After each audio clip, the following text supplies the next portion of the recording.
Hey guys, brand new podcast, and we've got merch at Bert.com. That's right, new Bertcast shirt right there. We've got the Whiskey Cock Glock Dog. Oh shit! And we also got the Whiskey Cock Glock Dog glass. These cups are fucking awesome. 32 ounces filled with crushed ice, a little bit of a, and then you can in the pool. Can't break it. I love these fucking cups. I love these cups. Today's podcast is awesome. By the way, I'm planning some stuff for the road. I haven't announced it yet. And when I do know that it's for certain, I will announce it. We're planning big stuff. I don't know. By the way, everything we're planning is 100% safe.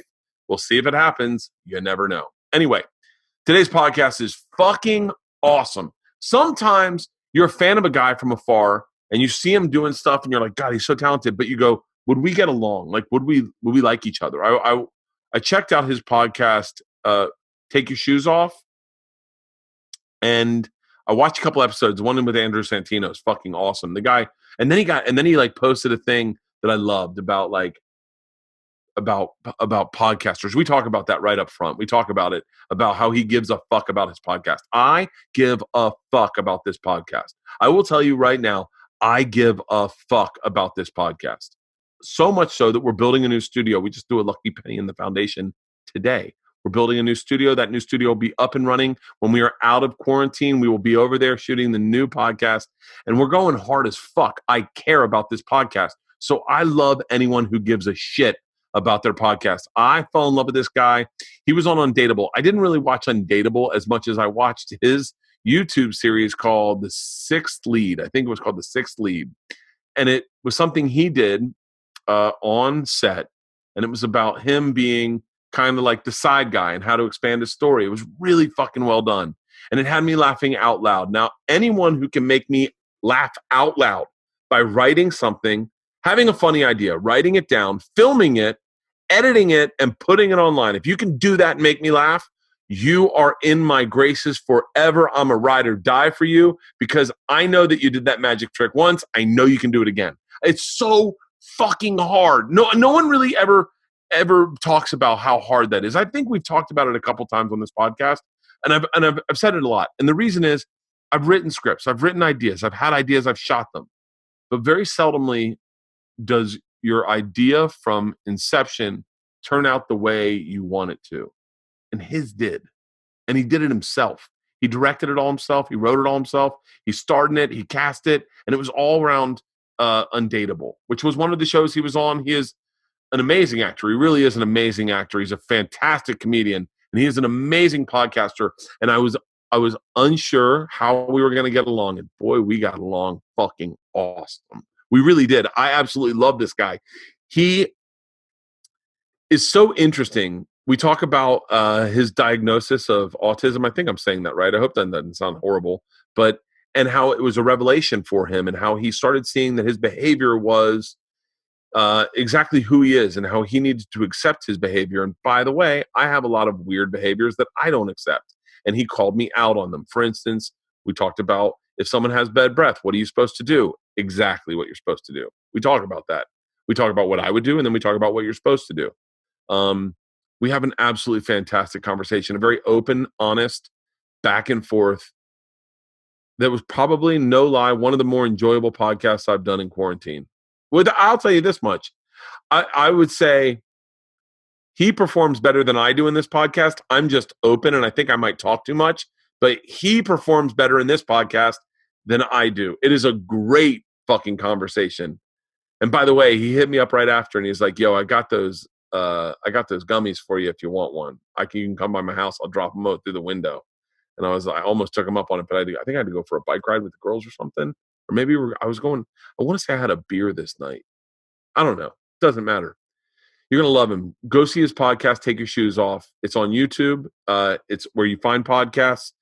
And then I would also implore you to go to YouTube and find The Sixth Lead. Am I saying that right? It's The Sixth Lead, right, Alston?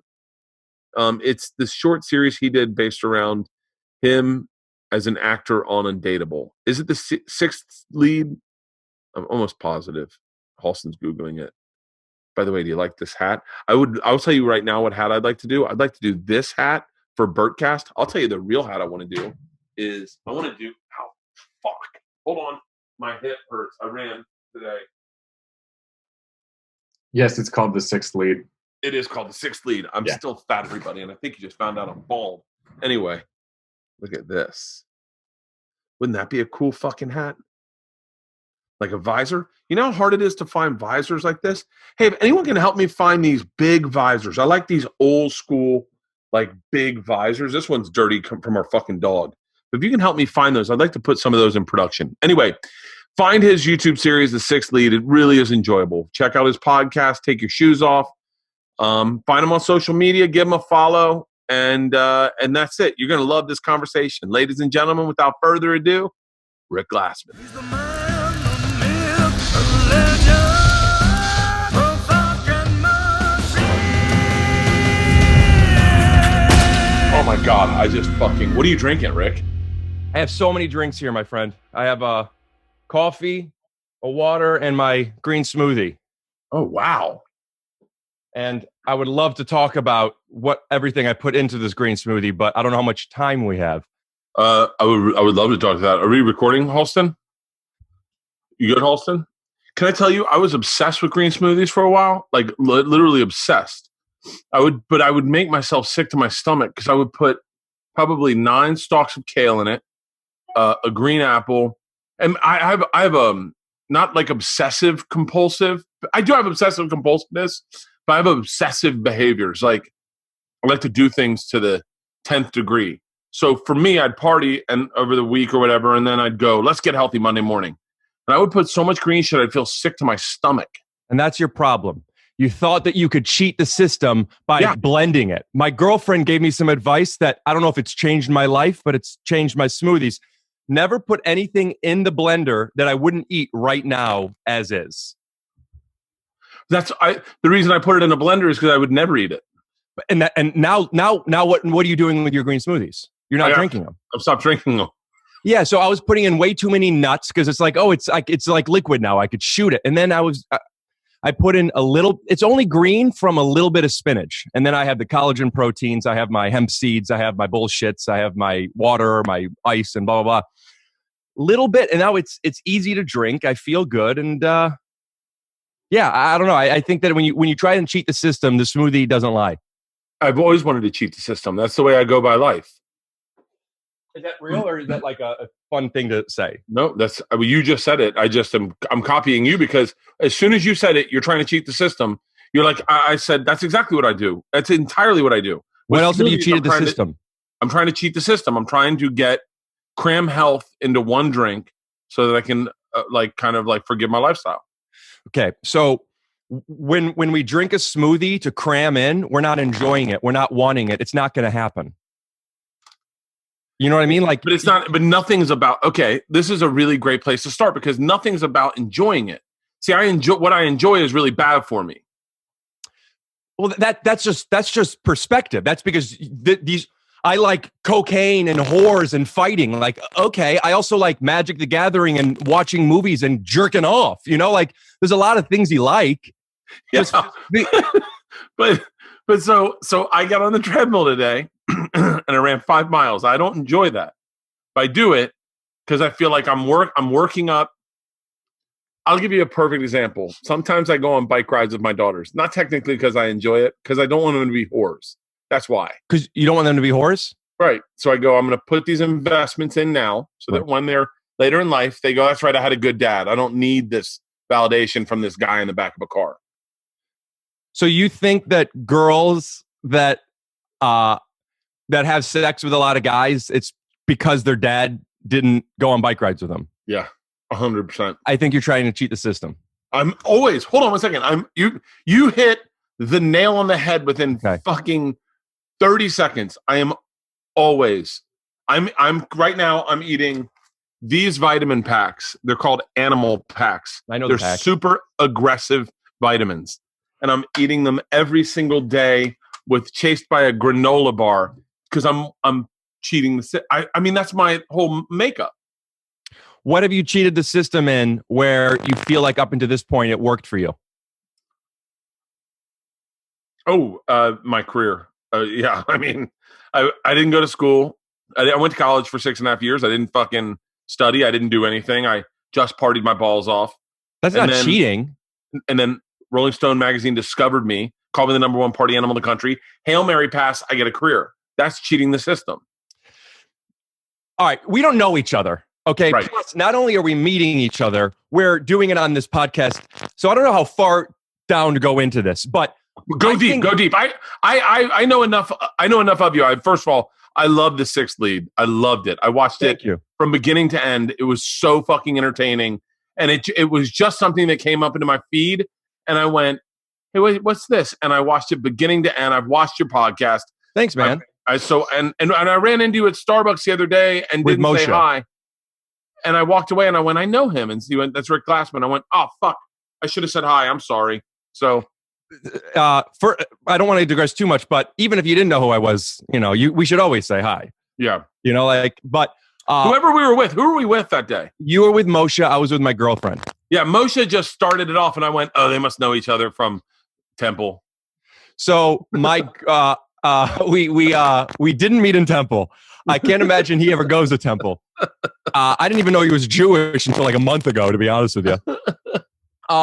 My girlfriend called me. My girlfriend lives in London, and she's just knows podcasts. She loves podcasts, and she's a fan of yours. And she was at Starbucks, and when I was on my way over, excuse me, she said Bert is there. Now, this story I'm telling you, I'm not being completely vulnerable, but this is this is the dark side of like what it is that we do.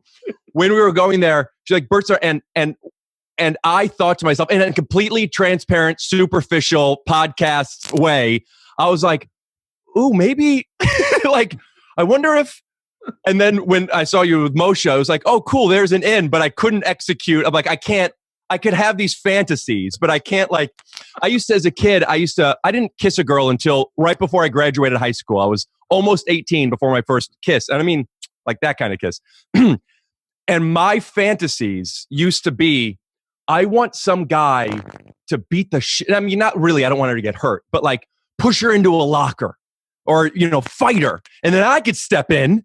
Like I couldn't even imagine just saying, would you like to go out? I was imagining beating somebody up, like this big gesture or whatever.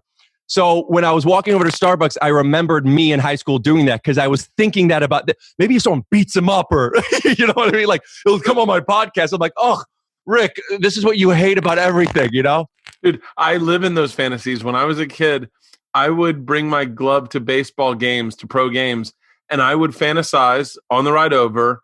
At one point, the coach would be like, God damn it, we're out of gloves and we need a third baseman. Fuck. Kreischer. And I'd be like, Dad. And my dad would be like, God damn it, you were right for once. Wait a minute, you weren't even on the team? It was professional baseball games. There was no way that the Phillies in spring training would be like, we need a child to play. It was Angels in the outfield. Right, yeah. Funky butt loving. Yeah, I live in fantasy. I've lived in fantasy my entire life. The reason when I first got into stand-up, I would go to the clubs fantasizing that they would go, we need a comedian and we need one now. And they go, you. And my dad on my 26th birthday is like, that's not how it works. Like, you got to go introduce yourself. Yeah, your dad. It seems like from just the stuff I watch with you, he's not too into what you do. I think he is. He just doesn't understand a lot of it. So a lot of it, anything that he doesn't understand, it makes him uncomfortable. And if he's uncomfortable as a man, it makes him a little frustrated. Right. Yeah. And then him telling you how to do it at 26, was that like the extent of the support that you got for this? No. I got support. I got a lot of support, but when I was 26, he gave me I've said it a lot on this podcast, but a very aggressive speech on my birthday explaining to me how he fucked me up, how I was fucked up, how I would never get right, and how I would never just be a party boy for the rest of my life, that I had no humility. It was a really aggressive speech the morning of my 26th birthday, and it fixed me. It fixed me 100%, and it put me on the right path. So it was like the best speech you could ever get, that I would argue he should have given to both my sisters, but never did. I want to go back to the cheating the system shit. Yeah. If I'm a basketball player and I'm very good, and if I were to cheat the system the way you're saying by not putting in the work at school and blah blah blah, me not going to practice isn't cheating the system. It's just not putting me in the best place to thrive. Right.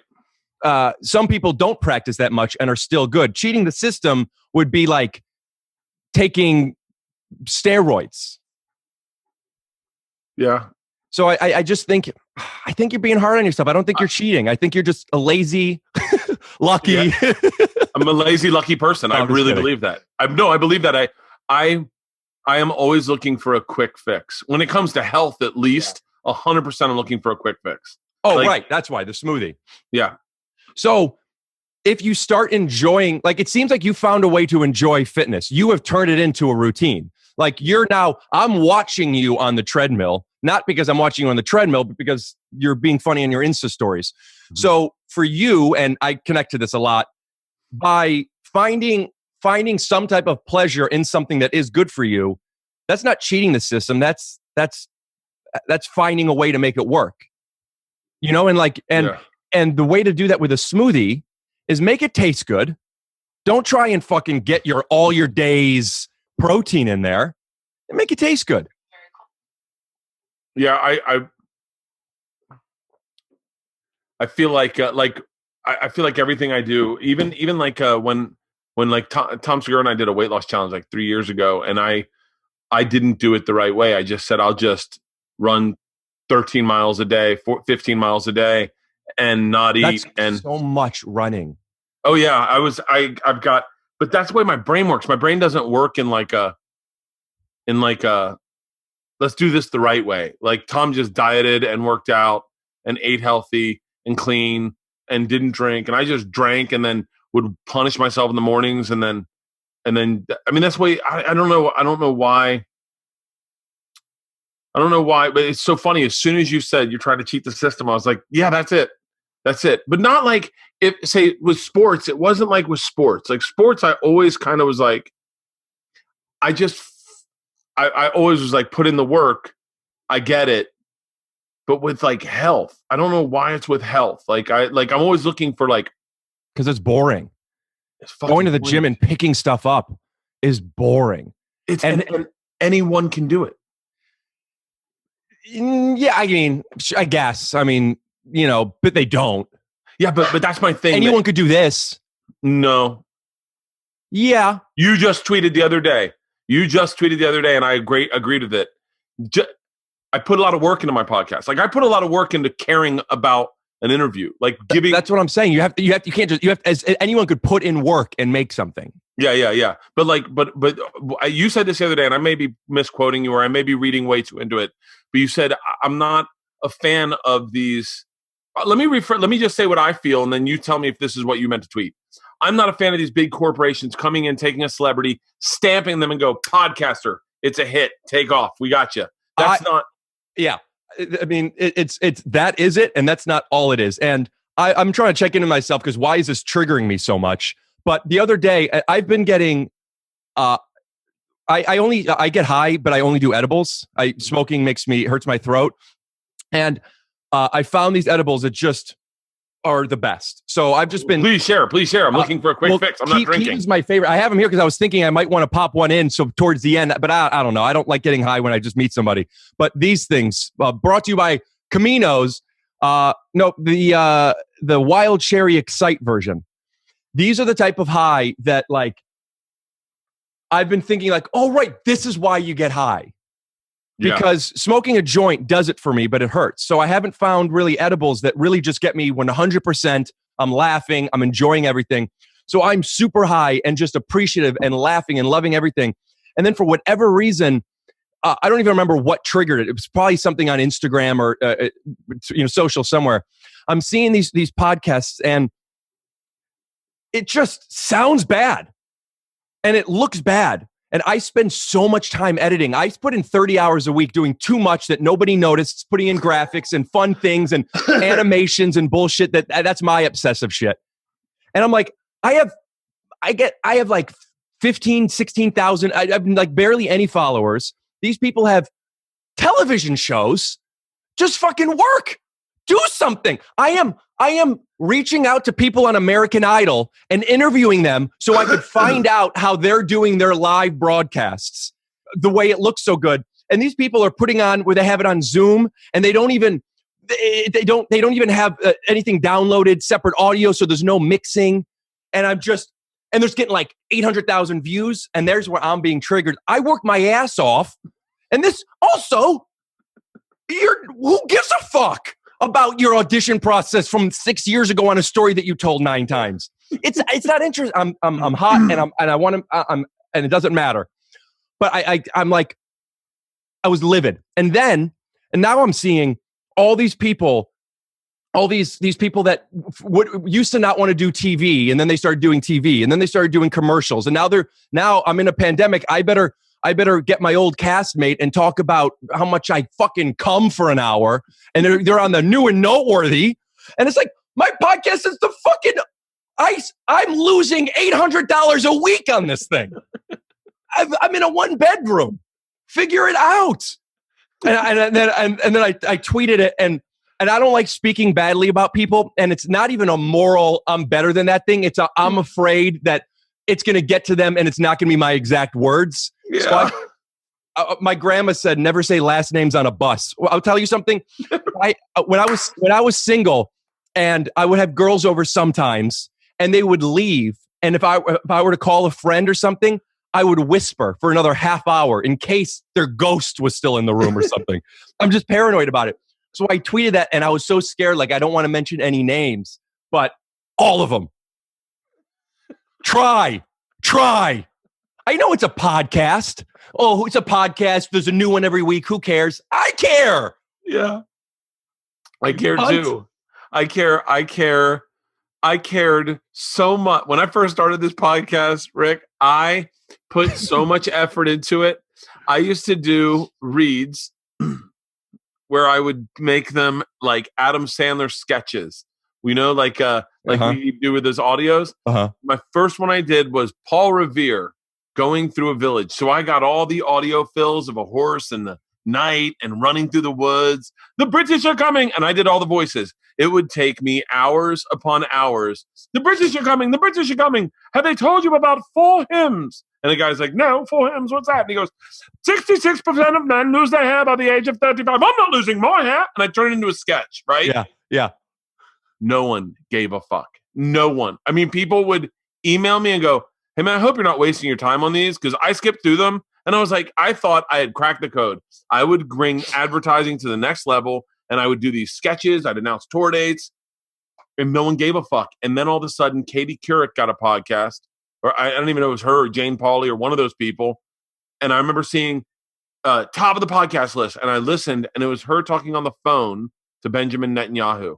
And I was like, so angry. By the way, this is when I was doing it all myself, and I was editing it, mixing it. I was reading reviews. I was listening to people. When they say the audio was off, I'd make sure that I ran it through Levelator. I'd call other people. Hey, what do you use to mix your... I so gave a fuck about it. And then I remember Katie Couric. And then I remember going to places, and they're like, you know, by the way, I'm not shitting on them, but they're like, you know, Stone Cold Steve Austin's starting a podcast. And I was like, yeah, I've had one for like 3 years. Like I've been busting my fucking ass on it. And they're like, well, his is going to be good. You should really get on his. You should check his out and do what he's doing. And I'm like, it would drive me fucking nuts. Not shitting on Stone Cold Steve Austin, but yeah, I read your tweet the other day.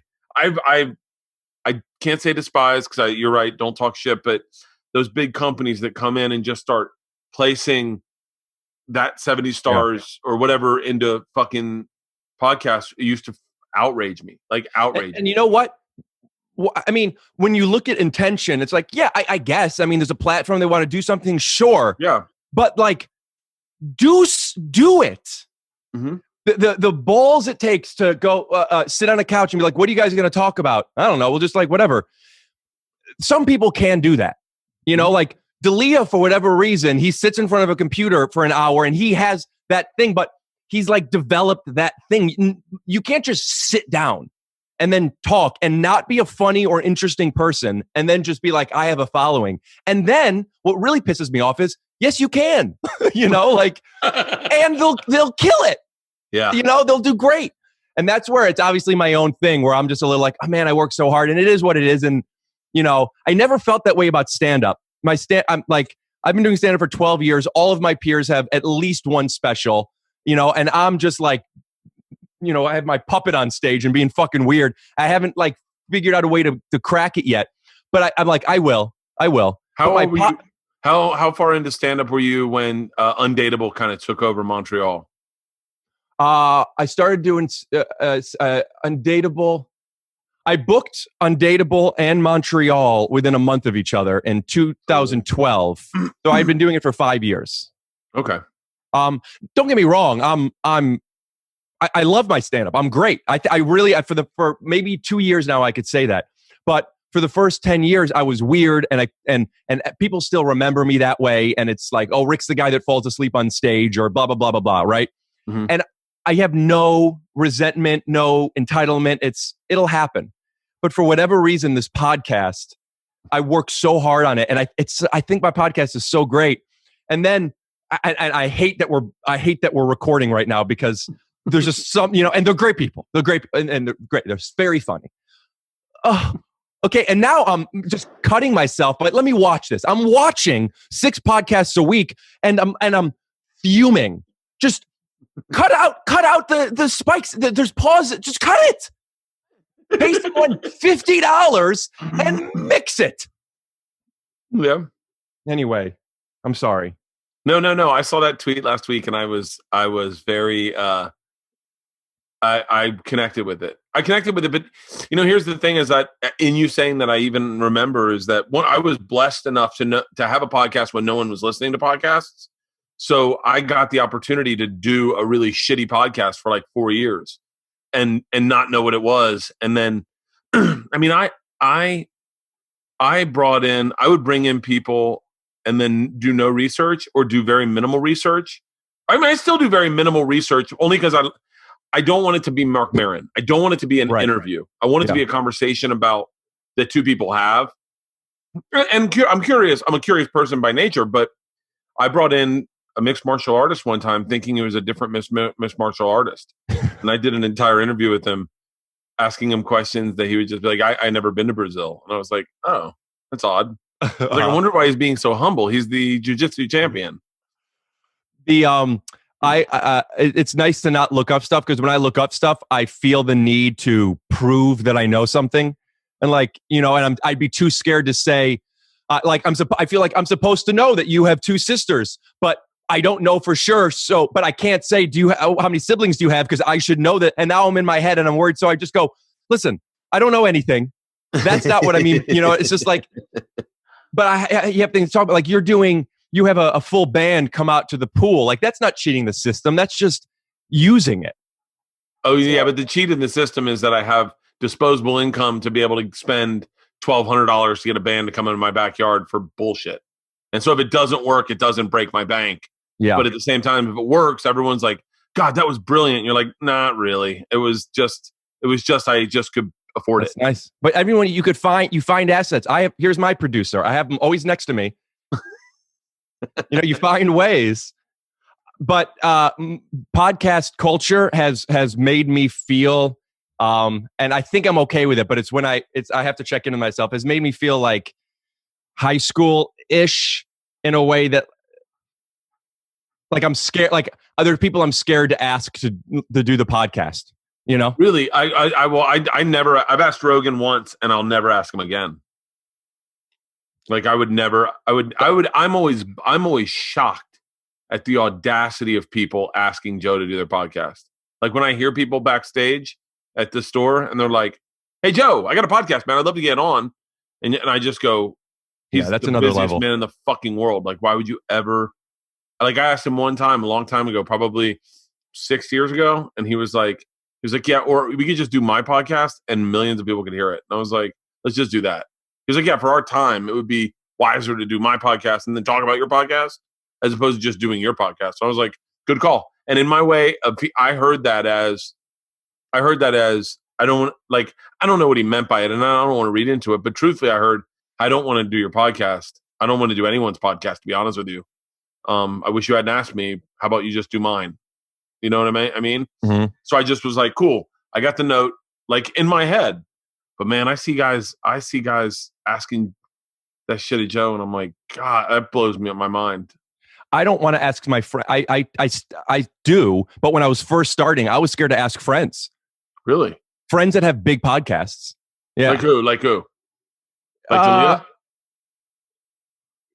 Yeah, let me. Yeah, I guess scared isn't the right word. The sense of insecurity. Oh, my insecurity can outweigh yours in a heartbeat. My insecurity is so fucking overwhelming. You got to realize I didn't get past the store until I was like 43, 44. And so that I will always be that guy who's like afraid to go to the store. Like, just like a simple thing of like, I'm afraid that whatever superficial things I may have in my career that built up, somebody just very easily go, but you're not a paid regular, right? And I go, no, that's not, and I had one bad experience where one guy wanted my ID and I didn't have it. And so he wouldn't let me in. And I was like, I guess I'm not doing a spot tonight. And I left.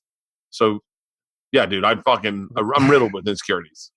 I used to work at the store answering the phones, and I went once, and it was a new security guard, so it is what it is. But when I walked in, first of all, I looked 55, but he asked to check my ID, and it's like and I was with a friend, and the friend said, and I think he was joking, I don't know, but he gave a "do you know who I am" type of energy, and I felt it was so like, ugh. So I just, whenever anyone, it's like, yeah, here you go, man. Here's the ID. Like, I'm above getting my ID checked, but there is a little bit of I answered the phones here, man. Like, I've been doing this for so long. I'm hysterical. Just let me in. And it's like, it is what it is. And then, because I'm not passed at the store, okay? I used to answer the phones there. I was do you remember Tommy when he was there? The old booking manager? Were you there around then? No. He's the reason I was terrified of the store. He told me, by the way, I had a television show. I had a couple television shows. I was a touring headliner. I had 2 comedy specials, and he told me I had 1 comedy special. He told me I needed to work the parking lot if I wanted to get past to the store. I was like, hold on. I'm a married father of 2 with 2 TV shows. I'm not going to take my off night and go park cars for guys that would feature. That's not going to happen. And he was like, well, then you're never going to work at the store, buddy. And I was like, okay. So and then he left, and yeah. Well, I was about to be passed there, and then he left, and now I'm just too weird, I guess, for it or whatever it is, and which is, it is what it is. We all have our obstacles and places we can't do, but I'm in the OR with my peers, and there's 80 people in there. And I'm sitting in the back bucket seats. And when the door guys come over to me and say I'm not allowed to sit in that chair, I remember I was sitting there, and I was doing a spot in one of the other rooms, and my parents were in town, and there's nobody in the back bucket seats, and my dad is sitting next to me there, and they make us get up. And I did, because I remembered how I felt when my friend felt entitled to it. And it was like, in a way they're doing their job, They're doing their job. It's just, I know that feeling. Also, have you seen my podcast, bro? It's like, and so, and that thing, that insecurity I'm talking about is that feeling of like, I don't know the best way to handle those feelings. So when I asked Aaliyah, and he said he'll do it, right? And then I check in with him in 2 months, and he's like, yeah, I will. And I want to just, the way my instincts are just, hey man, just come over, and just keep doing that. But I don't understand my feelings of it. It just feels gross. And that thing I don't like. I don't like to be in that situation where I'm asking someone, they think they're doing me a favor, and I think we're just playing. And that, when I was a kid, I talked about this before on my podcast, but when I was a kid, a few years ago, I got the way you got a talking to when you were 26 from your dad. I got that from an old boss of mine 4 years ago, and it changed my life. It brought me into... Is that guy Bill? Yeah. Yeah. Shout out to Bill Lawrence. Great guy. He's by the way, keep going. I have so much I want to talk to you about, because I really was obsessed with the 6 lead. That's really nice. Thanks, man. I just got a notification. I created the 6th lead Google alert 4 years ago, when I did it. Yeah. And once a month I get an alert for it. And 100% of the time it's about some baseball player or some, person stealing something, or it's never about the show. And I got one last night, and it was Zach Braff's top 10 IMDb things that he's done. Oh, that's right. And it's all like legit cool things. And the 6th lead was number 4. And I'm like, yeah, fuck yeah. Nice. Yeah. I forgot he was in that. So Bill told me this thing, blah, blah, blah. Long story, doesn't matter. But it started. No, it does matter. It does matter. It does matter. I'm dying to know. I talk about it so much, and I haven't heard it though, and pretend no one's heard it. By the way, I got to give a shout out to Josh Wolf. Josh Wolf, one time I did his podcast, and he goes, "Hey, I know you've told a lot of these stories before, but pretend my people haven't heard it." And I was like, "Really?" And dude, I became friends with a couple people that are really interesting people that heard me on that. Like, I'd never heard of you before. I'm off of that nod to Josh Wolf. So tell me everything, because Undateable was a great show. Thank you. I will. It's also something that for a while I wasn't talking about publicly, and then I was, and then I wasn't, and I do, and I just feel weird about it because of the conversations it opens. But sure. So I'm in this basketball game with Bill, right? And Bill saw me at the Improv in 2011 or so, and my whole set was doing a Will Smith impression. It was an 8-minute set. So I did 2 minutes, and then I did 5 minutes of getting into character. You know, my back to the audience, the music changing, whatever. And then I turned around and I did the monologue when I learned how to drive without him. I learned how to shave without him. 14 birthdays. You know this. I know. Yeah, Will give me my first development deal. I know this. I didn't know that until I saw that on the I don't remember what's the name of it, but the one where you talk about that on one of your specials. And I was like, he's the king. Will Smith is king. Fucking awesome. And it was this weird set, and Bill came up to me and he's like, I like how comfortable you are in uncomfortable moments.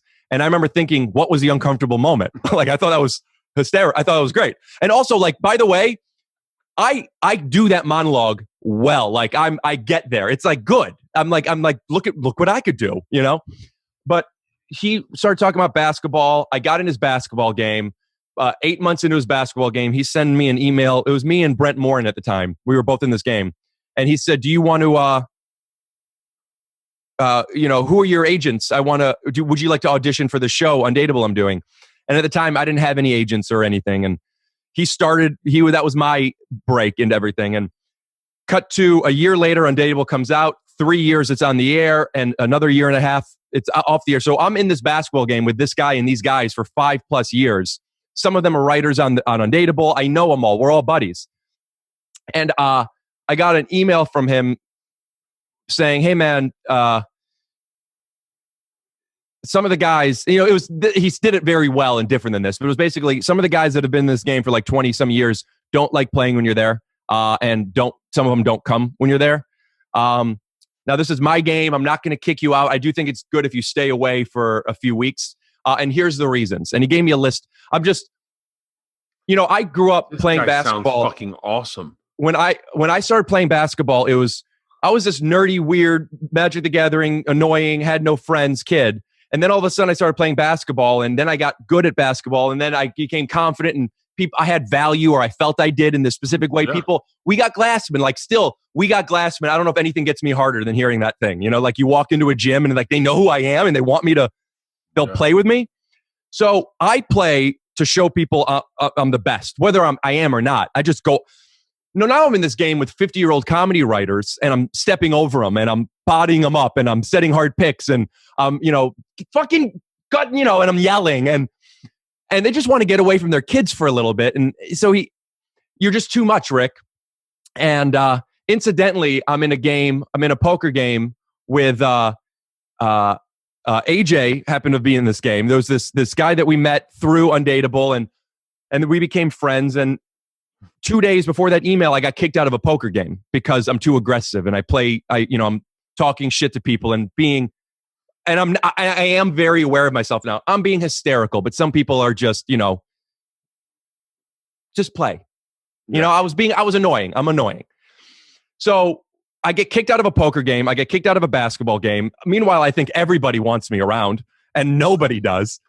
So that was kind of this inciting incident to something else that I had been discovering, look into, and kind of a long story medium. I was diagnosed with ASD level 1, which is basically Asperger's syndrome.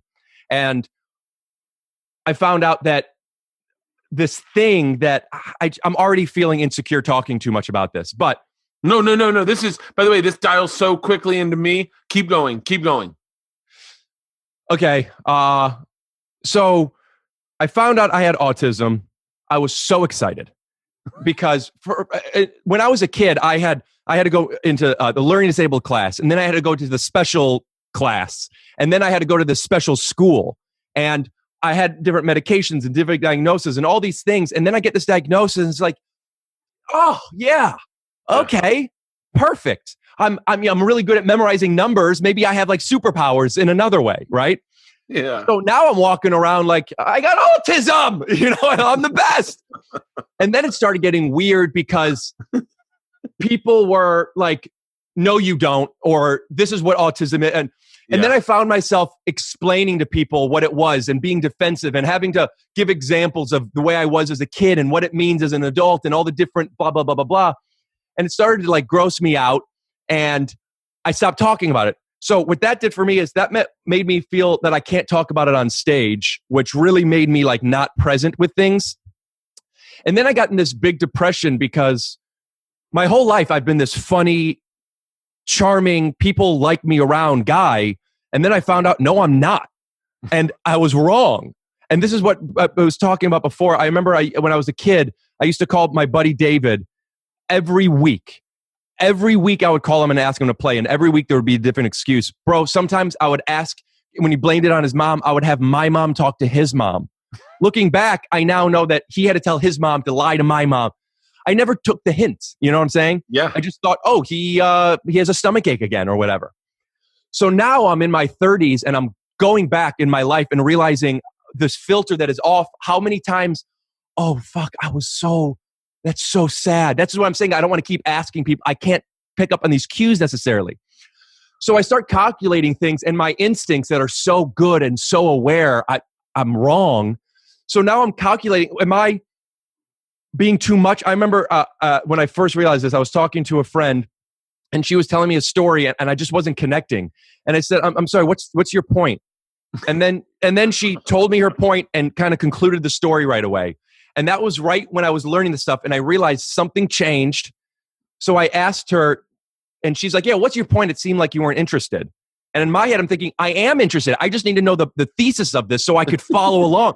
So all these times I'm saying one thing, and nobody says anything. Nobody's like, dude, that was rude, or I didn't like that, or I don't like when you set a pick too hard, or I don't want to have to cut to the hoop every time. They just go complain to Bill. And now I have to figure out. So now I'm learning tools of asking when people check their watch, does that mean that you're bored? And I'm heating up, and everything is the worst, So then I spend a year trying to figure out how to beat the system, Yeah. And then I realized I can't. Before I knew nothing, I thought everybody loved me. Then I realized I was wrong, and I try to make everybody love me. And what they both had in common was I can't control any of it. So then I just said, let's just do a podcast and edit the fuck out of it so I make them hear it the way I want them to, But I don't remember what even brought this up, but Bill said that email, and it changed my life. That makes me really see. I could never do what Bill Lawrence did. Like I would just go, no more basketball. I'd probably cancel the whole basketball game and be like, I don't like confrontation. Hey, I would actually, if I was Bill Lawrence, I would sincerely resent the other guys for disliking you. I would go, why are you putting me in this situation where I got to reach out to someone who I had a TV show with, and the TV show is no longer there? Why are you I don't like confrontation, and I don't like when people put me in situations where they need me to confront things. Now, I also rub people the wrong way a lot, and I am oblivious to it. I said to someone, and how do you know you do? Oh, my whole fucking life, people have said stuff to me like, you cast a large wake. Like, I just need some time away from you. You're a lot to deal with. Like, I remember Billy Gardell one time said, we used to do this thing called the Jameson Comedy Tour, and we were all sitting around, and we were performing in Irvine. And as everyone's talking about the weekend in Irvine, we're on the road in like Pittsburgh. The next week we're in Irvine. I hear that they're all driving to Irvine together. And I was like, oh, are we all driving? And they're like, I think it's Steve Byrne was like, I think it's just us.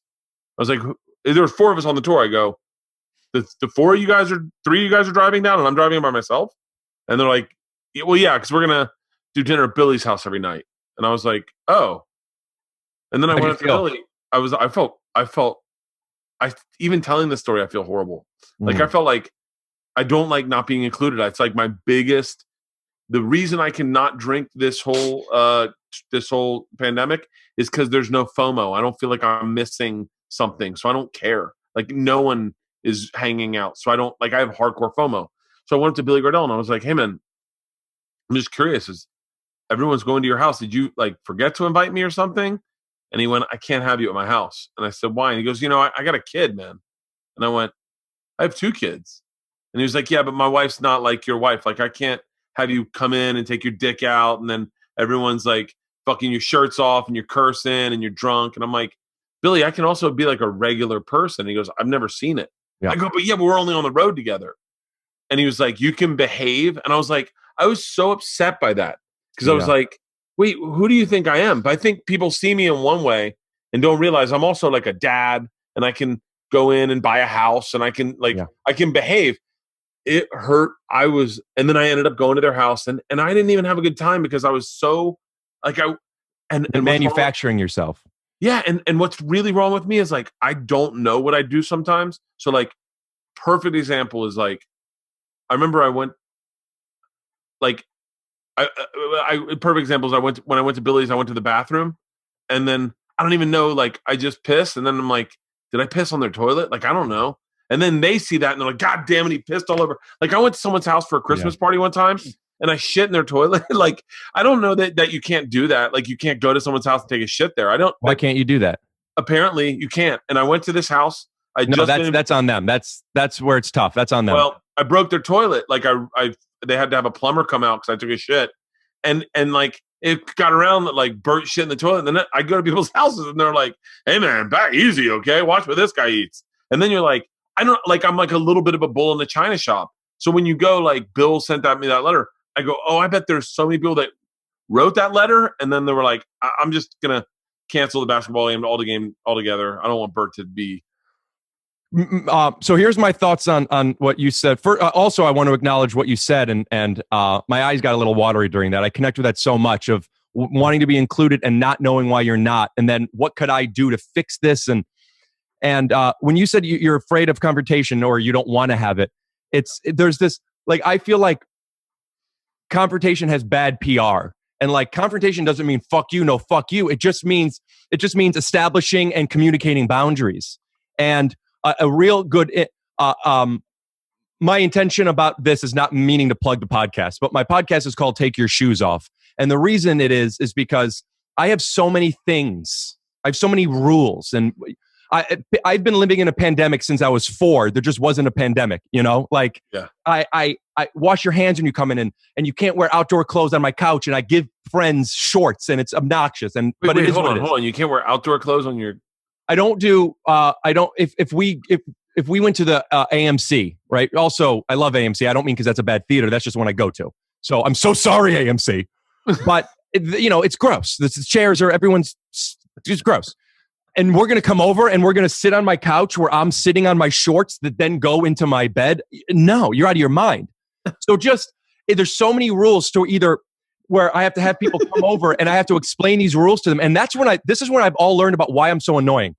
I have so many things that I need to be a certain way that if I say, wash your hands, don't do that, touch this, don't make sure the label's the right way, I'm an asshole. So I hide it by going, oh, I have a puppet, wash your hands. And it's like, I have to do jokes. I'm bothered by them. Yeah. But like, I need to survive, So I would, for the longest time, just not have people come over. Or, like you say, you think people don't want to shit in your, like when people come over and pee, and I'll always let them shit, piss, poop, everything, but I have to wash my bathroom now, So I have all these things. Take your shoes off is the most digestible. It's a good, listen, hey, take your shoes off. Oh, you're one of these houses. You know what I mean? Yeah. Okay. Yeah. Yeah. All right. So hear me out. This, and this is a lot of the coffee talking, and I'm having fun. I've been wanting to do a podcast with you for a little bit, so like I'm in. But this is it. This is the thing that changed. So before I got the diagnosis, I was going to get this diagnosis. I remember I did Love Line with Dr. Drew 2 or 3 years before this, and I talked to him beforehand, and he got me the information and these people at UCLA. It's $5,000. I'm like, I'm not doing this. Yeah. But then I get kicked out of a poker game and a basketball game, and everyone hates me, and I'm the best basketball player, and I'm confused. So I'm looking up what autism means, and I see these things of adult diagnoses, and if you're what people say normal, typical, you don't need this. Everything's fine. I'm a comedian. It's fine. What benefit does it mean to be diagnosed? And I didn't even realize this was an issue. And I started, I guess, crying. It wasn't like noises, but those down the face, Yeah. And I connected with, it's not just about how you could communicate with other people. It's about helping them communicate better with you. And then that planted the seed. And I've learned so many tools. And so check this out. Right now, if I have a booger or something in my teeth, would you tell me? Nope. You wouldn't even tell me that. I wouldn't. I know. If your breath smelled, your flies down. I actually. It's so funny you say that. My buddy Obi is one of my best friends my whole life. I don't see him as much. He's the kind of guy that would say to you, "Hey, your breath smells," and he'd say that to protect you, and go, "You should do something about that. We're going to be around girls. Your breath smells." And it would shut me down, and I couldn't. And I'd be like, "Why would you tell me that?" Are you still that way? Yep. Yeah, you get that's. I don't know how. Would you rather have bad breath? Yeah. You'd rather have bad breath, or you'd rather have good breath but not know that you had bad breath? I'd rather. I don't know. I guess I'd rather people will talk behind my back and me not know about it. But that's then you're not invited to houses. I don't know. Then you I don't know the answer. Here's what it is. Stop thinking that you having a booger means people don't want to be around you. People don't want to be around you because you have a booger and you're like, oh, look at this. And you know what I mean? Like, just take the booger out of your fucking nose. You have a booger right there. It always fucks me up. I'm like, why would you tell me? Oh, well, then everything else I was going to tell you, the coffee and my high got me going. Keep going. You're fucked. Going. I find that fascinating because it is a weird. I remember hearing a comic do that, going, "You ever been around someone that's got so much bad breath, you got to tell them?" And I remember being at the Laugh Factory and going, "No, why would you ever do that? Like, why would you just deal with it? Deal with their bad breath." I dated a girl with bad breath. I never brought it up. I was dating a girl, and if 2 weeks into this relationship, and it was kind of fast, so I guess it was a relationship.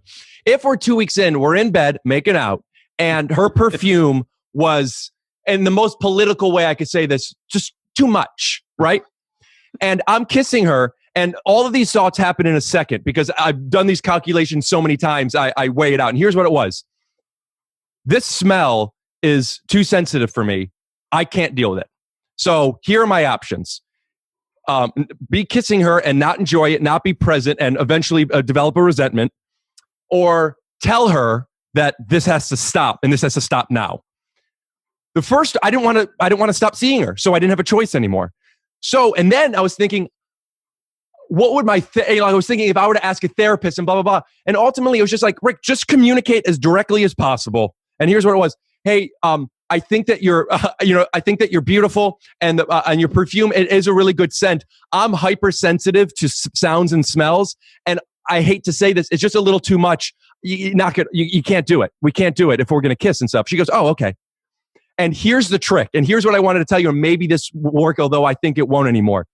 Yeah. What I learned from realizing teaching others to communicate with me was this. When I said to my friend, what's your point? She thought I was being aggressive. It took her out of it, like you having bad breath. And she wasn't there anymore because she identified it with her. Yeah. Find a way to let them know it's not their problem, right? So when I say to her, I'm sensitive to smells, it's not that you smell bad, it's that I have a bad sense of smell, right? Yeah.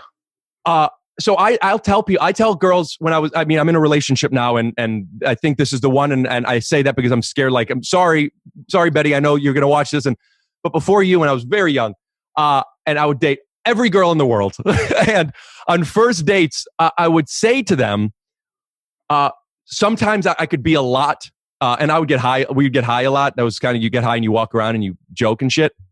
So I would say, do me a favor. Sometimes I lack a little awareness.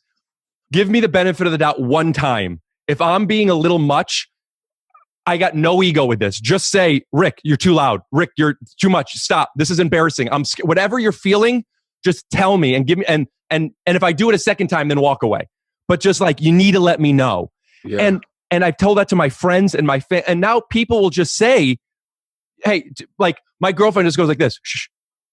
That doesn't mean she doesn't want to hear what I'm saying. She doesn't mean that my soul is a bad, annoying soul. It just means the level is too high. Yeah. And it doesn't change the energy anymore. It's just, Rick, and I go, yeah, oh, okay. So, and now, and blah, blah, blah, blah, blah. And there's no ego attached to it. So if you could, I don't know, I mean, for me, I would say to you, Bert, for the rest of our relationship, I have no ego with it. Just tell me my breath smells. Tell me I'm being annoying. Tell me the shirt doesn't look good. Tell me I was, promoting something where it was tacky. Like, I mean, if I were to take off my shirt and say, check out Take Your Shoes Off podcast, and people are like, oh, that's unattractive, then, you would have to let me know. See, I think I'm so oblivious to how people are perceiving me sometimes. And I think that's how I protect myself. Maybe, I don't know. Like right. So I'll tell you, say your breath was horrific and me and you were about to see these two girls.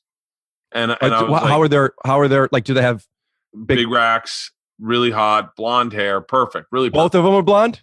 But one's blonde, one's like dirty blonde. By the way, I have such a fucking, I was about to start describing this girl that I saw on Instagram last night that was so beautiful, but had the weirdest thing going on in her face. And I was afraid that if I said it, she'd find it. And then because I sent a video of something she does to my daughter. And I was like, hey, this is the thing you were interested in. This is how you do that to a shirt. And then my daughter was like, oh, thanks, Dad. And then I was like, oh, I wonder if my daughter will ever be like, oh, Dad thought she was hot as shit. And then it also happens that it was a fucking long. Well, you already gave it away. I mean, now she knows it's the thing you said. My daughter doesn't watch podcasts. So anyway, so say you have bad breath, right? Sure. I immediately would say, say it's horrific. I go, bro, I don't know what we ate, but we need gum immediately. And you'd be like, really? I go, dude, both of our breaths. Yeah, that's kind. Like that, but that's how I operate. I could never in a million years go, hey man, I love you, but you have bad breath. You need to you need to go do. I just couldn't. It would kill me. So one time we were in South Africa doing stand up, and I came up with this. Do you know a comedian named Tom? Do you? No, Tom Wilson, I think is his name. That's not the guy. That's not Biff from Back to the Future, is it? I'm fucking his name up, and he's a friend of mine. Tom Clark. Do you know a comic named Tom Clark? I know of him. Yeah. Okay. I wish I hadn't said his name. Now I feel bad, but bleep it. So yeah, we'll bleep it. So but don't bleep the first one, so everyone knows what it starts with. Yeah, let them know it's a Tom, but we won't know which one. So I came up with this game because I was hungover, and sometimes when I get hungover, my blood sugar's off, and if I have coffee, I get very, very creative. And I came up with this game with all the comics. There were like 10 of us, where I said, we're doing tours this day. It's boring. None of us want to really do it. We're hungover. I said, let's see how close we can get to killing Tom today. Like, let's see who can get the closest to killing him. But don't kill him, but let's see who can get the closest. I don't understand. You mean like hurt him? No. Just get close to killing him. So like say we're on the edge of a cliff. Everyone's like, wow, look at that. That's beautiful. Tom, come here. Take a look at this. And he'd go, I want to see. And he'd lean over. And then we go, hey, everyone. Ooh, like you could push him. Oh, but we didn't push him, but we just wanted to see who could get the closest to killing him. Okay. It was a really fun game. I mean, we had so much fun. Do you know how much easier it is to tell someone you have bad breath than almost kill a friend? By the way, I love Tom. I really do love Tom. I get a kick out of him. And I thought I didn't think anything of it. And this is where I cast a large wake, and I don't realize I'm doing these things. I really think I'm having a good time. And midway through the day, he finds out we've been trying to kill him all day, and he gets very upset. And he gets really upset, and he doesn't want to speak to me. And I'm like, it was a joke. And he was like, it's not a joke. You were trying to kill me. I said, well, no one was really trying to kill you. He was like, yeah, but the joke was about me. And I went, well, yeah. And he goes, why wouldn't, you should have let me in on it. And I said, well, no, that's not how a joke works. And I got very stuck in the fact that it was a joke and I'm a comedian and you're a comedian and you have to figure out a way to get past this. And he said, I don't. I can just now not like you because you tried to kill me all day. And you had 13 other people trying to kill me. So the whole day I was like, you guys were like mock raping me. And I was like, no, not really. But it was so funny to us that I was like, but you can't understand. And then everyone got really upset with me. And they're like, yeah, why would you think about killing someone? And I was like, guys, we're comedians. It's a joke. And I couldn't get past it. I couldn't get past it. And then I end up digging my heels in and going, right. No, like, fuck you guys. This was funny. Like this one guy, Andre Vincent, took a rope and twisted it and almost got it over his head. And everyone's like, what the fuck? And he's like, eh. I mean, it was so much fun. And this guy was really upset and it really hurt his feelings. I had a hard time connecting with it because I was like, still comics. You still have a hard time connecting with that? Not now. Now I just go, I should have never done it. You know, like, yeah. I don't know. I think what if you tripped when you were pretending to push and you pushed him off a cliff? Yeah, I didn't think about that. What if he puts the thing around his neck and runs? What is this? You know, like, I mean, that would be like me punching you and then you getting mad and then me saying, I'm joking. And you're like, I mean, you punched me. Yeah. It happened. I had a comedian friend of mine slap me and go, oh, it's a joke. And it wasn't a joke. I didn't find it funny, but then I just forgave him. I was like, whatever. I'm a mess when it comes to this shit. That's like there are people that's like, there's some people that think it's funny and follow these accounts of people getting hurt, like or practical jokes. And like some people, I think some people don't like practical jokes. I don't like practical jokes. It's at their expense. Yeah. I don't like practical jokes. Hold on. Let me rephrase that. I like a good practical joke, meaning like a joke that pays off and it's funny, but I like those, but I get very uncomfortable. Punk'd always made me uncomfortable to watch. Like I don't enjoy it. I just get uncomfortable. I was watching your Something's Burning. And I'd seen a few of them, but last night because we were doing this, I watched a few more. That show's awesome. Oh, thank you. You shine in that show as a failure. Like, I mean, like the comedy bits of like you, I mean, by design, that's the title of it. Do you feel that you connect to that? Like you could tap into that because and that's a moment where you're supposed to be failing. Your breath's supposed to be bad. You're supposed to accidentally kill somebody. So there's no filter. There's no trying to understand. And people my take on that is we, by design, by title, understand you because this is what's supposed. If somebody is supposed to be trying to kill somebody, then that was great. Yeah. You connect with, like you take your shirt off and you do these things that are, it's not self-deprecating. It's a specific type of thing, which is, it's a brand. It's intentional failure, which I connect with a lot with stand-up. Yeah. You shine in those moments. Is that something to lean into? Is that something that you're conscious of that you want to lean into, or did you find that by accident? I think this is my get to the answer. When I was in college, I was very competitive in sports all through high school. I was very, very, very, very competitive, and I went to an all boys Catholic high school, so it was like PE was fucking violent. Like it was just very competitive. And when I went to college, there was an intramural football team, and I found a lot of non-athletes that I respected playing in intramural football, and they were very competitive. And I found that weak. I found that to be a weakness, that they were not good athletes, yet they saw themselves as competitive, and they held themselves to a standard that really was a false standard. There was a false ceiling of what they thought they could achieve. And so I, by default, stopped trying. I stopped trying and started being funny. And I think that became my personality.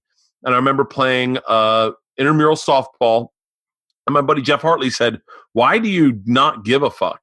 And I said, well, it's easier to not give a fuck than be like these guys who do give a fuck, but they're not athletes. That's a really sad place to live in. Yeah, it is. And he was like, that's interesting. And Jeff Hartley was always his entire life, everything he ever did, an amazing athlete. And I said, yeah, I don't know. In a weird way, it was like being Bill Murray playing golf. You know, you were just joking around, and if you were good, you always shocked everyone.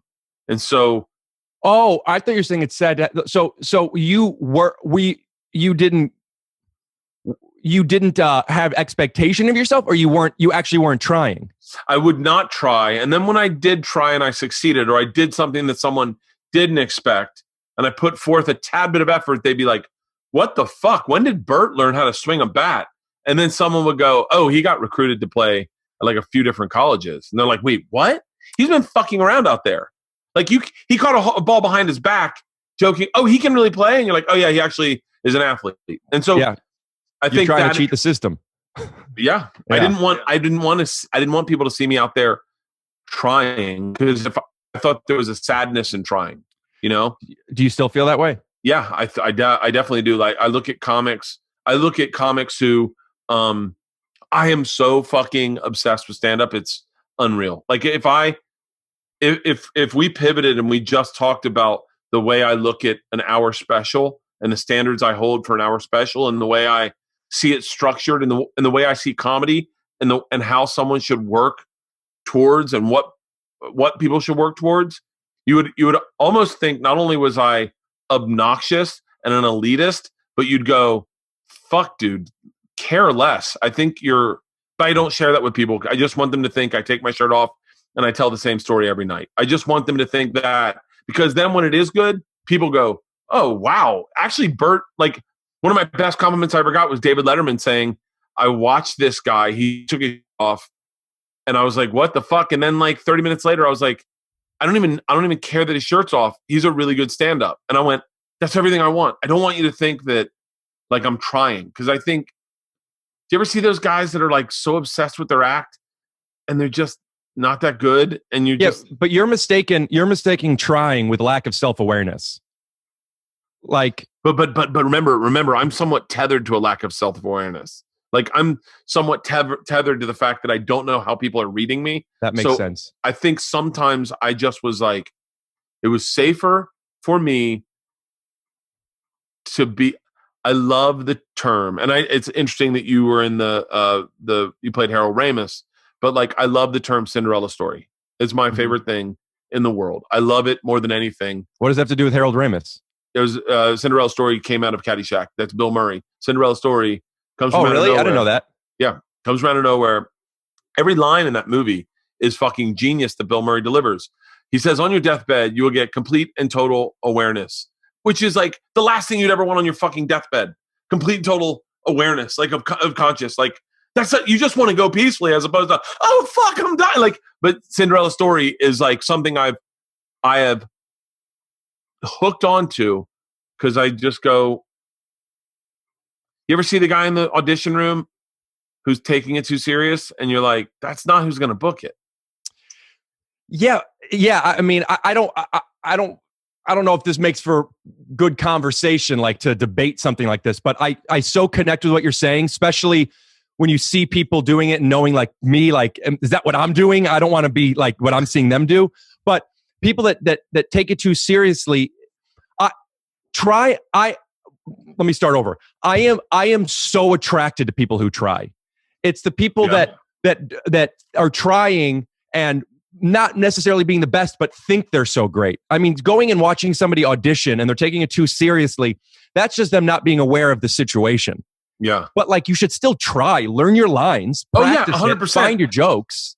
But yeah, but then go in and say to the casting director, do you want this on book or off book? And then they go, well, off book. Go, okay. And then put it down and already be off book. Like that's the way my brain goes, is come in and be like, do you like be off book, but have them in your hand. Like that's the way. You're a little cheat. That's a little cheat to be the underdog, to be the Cinderella. Yeah. That makes sense. I get that. I because I am a lot and I go in for auditions that are often like, look at my dick or whatever it is. I like to make them think that I am this introverted person, and I will go in and I don't make eye contact and I'm just like real low energy. So then when we start, it looks like I turned something on as opposed to I'm just an annoying guy. But the truth is I'm my legs shaking because I just want to go, and just be hyper as fuck. So I definitely get that, but I still like put in so much work before it. But I couldn't figure out how the sixth lead. I couldn't piece together the things. You don't seem like a guy who would go in and go, "Hey guys, I have an idea about something I want to do while we're shooting this show." And it didn't seem like something that the people on the show would have greenlit. It didn't. It seems like not that it was a while ago, but when Undateable was being made, it wasn't. Social media isn't what it is today. So something like the sixth lead wouldn't be used. I could see NBC going, "That's not a promotional tool." And I'd love to tell you, I'm really proud of the execution of how it happened. It's so good, man. It's thanks, like man. legit. Like I got to be honest with you. There's two things that I've been a little obsessed with, where I find the thing and then I become obsessed with the guy. And it was one of them is an improv actor named Ben Schwartz. Yeah, we'll bleep his name. Yeah, and fucking you on the sixth lead. I got to be honest with you. I couldn't get enough of you online. Like I wanted more of the sixth lead. It was so fascinating, and it made me think about things like, why did I find it so funny? Why did I find the racial humor in it so funny? Like, why did I find that funny? Like it made me laugh so hard. You have an answer? I don't know. I was in the shower thinking about it today, and I thought I think because I empathize very quick. People are never going to believe this. I empathize very quickly with people, and I find that one of the tone deaf things in white culture is what it's like to be a person of color in this world. And I feel like I very quickly identify, I don't know why, with what it's like to be a person of color. And I connect on that. So when Richard Pryor would say, a black guy walks in and goes, "Damn, I wish you would," like sitting in my seat, or maybe I think some white people go, yeah, ignore that. Okay, whatever. That's not me. I go, oh, that's me. I do that. Like I connect with that joke differently than I think most white people do. So you connect with it from an empathetic standpoint, or you connect with it like you connect with it. You could see that being you, or you connect with it. You could see it you being who they're talking about, and that being funny. I can see me being who they're talking about, and me being that person. Like I can see all of it. Like so, for whatever reason, I've always been really fascinated by the dynamic of culture and race. Me too. It's always been very fascinating to me. Just the littlest things, that the way someone who is raised a certain way. Right now, I'm obsessed with Chicano culture because I just watched this documentary on Mr. Cartoon and Steve-O. Did you see that? It was on Netflix. It's all about LA car culture and tattoos, and really fascinating. But like just the idea that Chicano is different than Latino, and like just the little eccentricities that are very much stamped in their culture that white people glaze by. I love that things.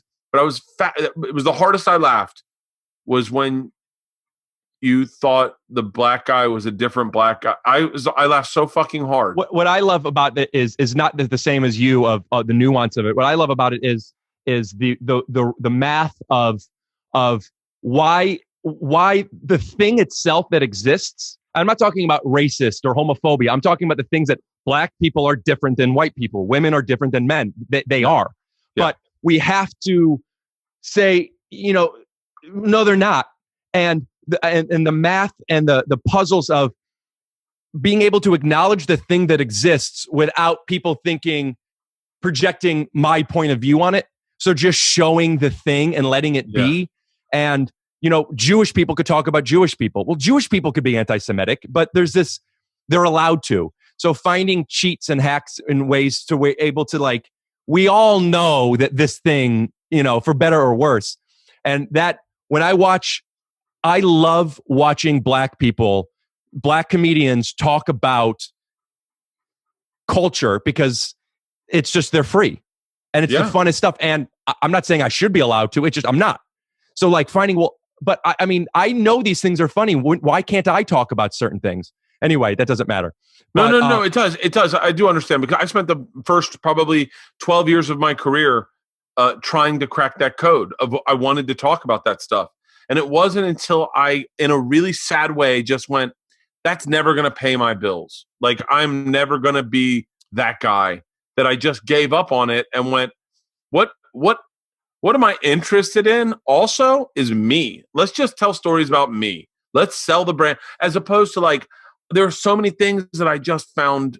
I always found like there's a very small story, but one time I remember being on Venice, pulling onto La Cienega, not La Cienega, La Brea, and a car, like a lowrider, pulled up next to me, and bass was booming. It was the middle of the night, like probably like midnight, 1 a.m. And I noticed in myself, I was a comic at the time, that I didn't want to look over. Like I did, I was very curious to see if it was a candy coat paint job, if he had what he was riding on. Was he riding on date? Like all the things that I'm obsessed with hip hop, I wanted to look over, but I didn't want to look over. And then part of me was like, and this conversation fascinated me to have with myself. And then when I did look over, I looked over and it was a black guy eating a candied apple. He was eating a candied apple, and it made me laugh so hard that. Because it was like just the last thing you'd expect him to be, just very joyously eating a candied apple. And I laughed so hard, and he looked at me like, oh, but it was so funny. He goes, like in his eyes, like, oh, I can't eat a candied apple also. Like it was, but like something like that fascinated me to the point where I have never forgot it. Like I've never forgotten it. The not wanting to look out of fear of what the other person thinks of the reason you're looking for is so exhausting. Yeah. I know. I connect to that so much. When I first found out, that's what I used to do. I used to calculate, how do people think my intentions are and how do I communicate them before they fill in the blank? And then I'm talking too much, and it's just like, dude, when I got that diagnosis, I was Superman for like 5 months. And then for a year, I was in the biggest depression of there's no winning. I either communicated poorly. I over communicate. I didn't communicate it. I just want to fucking, let me just live, man. Yeah. And my podcast has saved me in a way because I've been able to have conversations that are longer than 10 minutes with people, to where it made me understand, not on a philosophical level, but like through experience, that everyone wants to be understood. Nobody is understood. And everybody has their narrative that they're forcing on people. And there's no way, even me doing this now, I'm becoming self-conscious of, am I trying to put this out to people that I know this about myself, even if I can't control it? And it's just, and I get exhausted with myself. So I can only imagine what everybody else is thinking. I get exhausted with myself. Go back to the Sixth Man. How did you end up making that? Oh, all right. So the sixth lead, I was a sixth lead on Undateable. And on that show, I booked it, and most of us haven't done anything before. And Brent was one of my best friends, still is, but like during it, we're in the same level. We're going through, and now it's him and Dalia are doing all these jokes. And not only do I only have 2 at-bats per show, I'm heavily judging this character. The things that I satirize and make fun of about pop culture and network television, I am now making a lot of money needing to do that. And my ego got in the way a lot because I was being so judgmental. And all I was like, yeah, well, how big's your rack? But like in my head, there was no level of irony, and I'm just this corny one-dimensional. I just hated it, right? But at the same time, my name's on a parking spot at Warner Brothers, and there's the Animaniacs water tower, and my dreams are coming. That's like, how do you make it in showbiz? Move to LA, you'll get discovered at the Hollywood Improv. Like that doesn't happen. And that did. And here I am hating it. And this was pre-diagnosis, pre-awareness. And in the first year, I had a really difficult time. And the second year is when things started to change for me. And I started to kind of become more understanding of, like Dennis Rodman's supposed to get rebounds. Like just because I could shoot doesn't mean my job.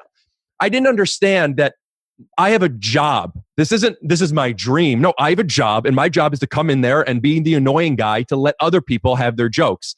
I didn't get that.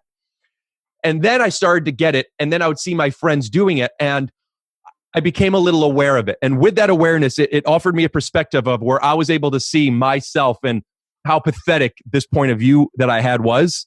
And I had a meeting with Bill in real life. Bill, you've had 50 shows with 350 actors. I'm sure you've had this conversation with a lot of people, and I know nothing's going to change, but I have these control issues, and I need to feel like I did everything I can. So I just want to let you know, this doesn't work. Here's why. I don't have a good, my skill set doesn't allow me to do this thing. Not yet. I wish it could. I can't. Here's where I shine. I'm better in the paint, or whatever it may be. Yeah. Rick, I'm so glad you told me. Thank you so much. There's nothing we could do about this. And I go, I understand. This is my job. I just wanted to I didn't want to have resentment that I didn't speak my mind. Also, thank you so much for paying my rent and giving me this opportunity and blah, blah, blah. But, and I pitched him a couple of things that ended up making him the show, right? So it's like, cool. Yeah. That meeting was so funny to me because here's this guy that's worth $100 million. And then here's me who isn't allowed to sit in the bucket seats at the Comedy Store. And I'm like, Bill, here's how you should be doing it, right? So I pitched to him, I wanted to do a little video of a meeting. And I mean, that was a whole back and forth because at the time we were about to go live. So they wanted people to do social media content. And here was my pitch. But then I started having demands. I need another camera. Could we do it this way? And blah, blah, blah. And I basically said, Bill, I'm going to do all these jokes. I'm going to do it all this way. We've been 3 years together. I'm asking for one thing. Give me a second camera. I will pay for it. He ended up not making me pay for it, but he ended up giving me a second camera. And then we taped the table read, the actual network table read where all of NBC's in there. And I needed this B-roll. So I recorded that in character. So I am at risking having the NBC people see me be this person, but I needed the tape of it. It looks cool because it is like a real thing. It's a real documentary of that part. And then from that, I wrote the beats down of the jokes I wanted to do. And we did this meeting with Bill. And there's fun things I want to talk about, but we're going too long on it. But basically, I overheard Bill before us filming. Bill's in the writer's room with everybody. And I heard him talking to the writer's room and he didn't know I was in there setting up with the cameras. And he was telling me about jokes of mine that they're cutting because I didn't do it right.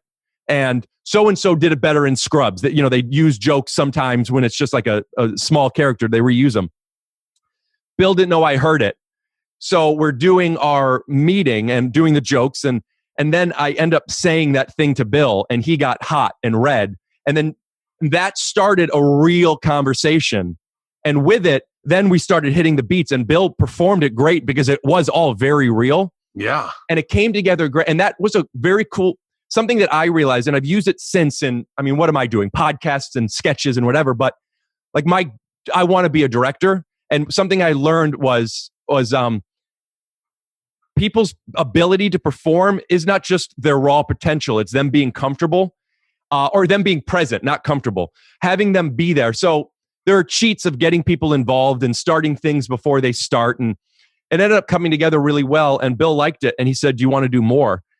He said, I could give you enough money for 2 days. So we did 2 days more. And I turned that into 4 episodes. We filmed 4 episodes in 2 days.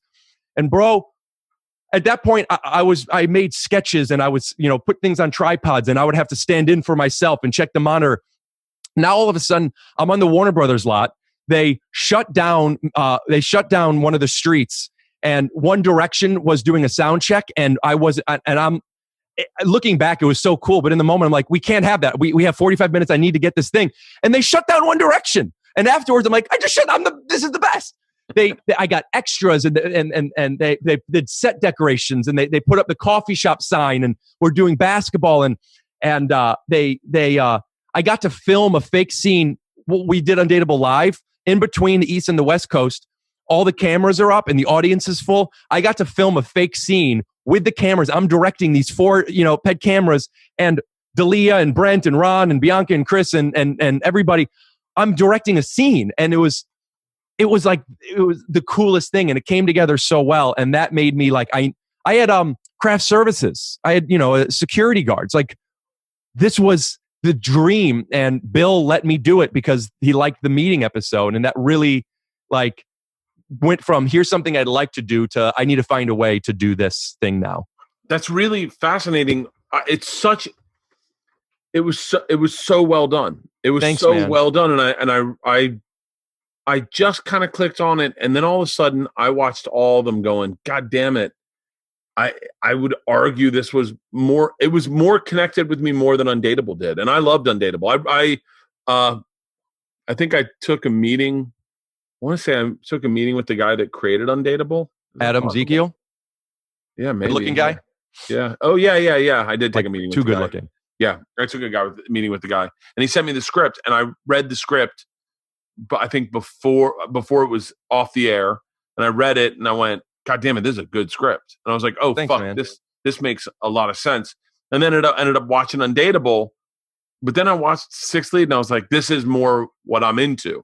The subtlety, it's got a little bit of like the reasons that Ricky Gervais made me laugh were the same reasons that I laughed in that." That's awesome. There's something so, I guess the corny way of saying it is rewarding, but efficient about having these egotistical, negative, insecure feelings that exist, being able to acknowledge them, and then being able to turn that into a product. And the thing that I didn't like what you do with not being able to cook well or burning stuff or whatever it is, and that now it's supposed to be that way. Like if I go into a an event or whatever, and it's like Rick's too much, Rick's annoying. Oh, that sucks. I suck. But if you title that guy comes into an event and lacks awareness, wow, Rick killed that. He did that so well. Yeah, so to be setting yourself up to succeed. Yeah, and that made me also realize titling something either literally or metaphorically. Like when you title it The Sixth Lead, you know it's about a guy who's so far away from first. It's just titling something. You on your billboards having the shirt off, people know what it is, and then I don't have to have that. How you doing? Oh, good, thanks. How are you? And like kind of find it. And I loved it. And that thing that was The Sixth Lead. I don't want to talk too much about this because it's something I'm working on, but I'm finding myself in that position in podcasts, but now with self-awareness of just like the levels and the bureaucracy and the fraternity and the superficialness and how dark it is and how cool it is and all these things. I want to do a pod. I don't want to talk about. I already did, I guess. But like I'm working on this thing where it's just like there's something so dark, but something that everybody can empathize with wanting more. It's both an underdog story and somebody being selfish. Yeah. And that's just a really fun place to live, you know? Yeah, Bill Burr was talking about that the other day. By the way, I'm like so hyper aware of how I'm like so aware that I talk a lot lately because I'm doing a lot of podcasts, and I'm so hyper aware of my personality over this. I'm not in therapy right now. I should be in therapy, but I'm picking up on what's wrong with me very acutely, like because I'll catch myself doing it a lot. One of the things that's wrong with me is I will name drop three people all the time. Maybe it's because I'm talking to them a lot, but like Bill Burr said something. That's one of my problems. But Bill Burr said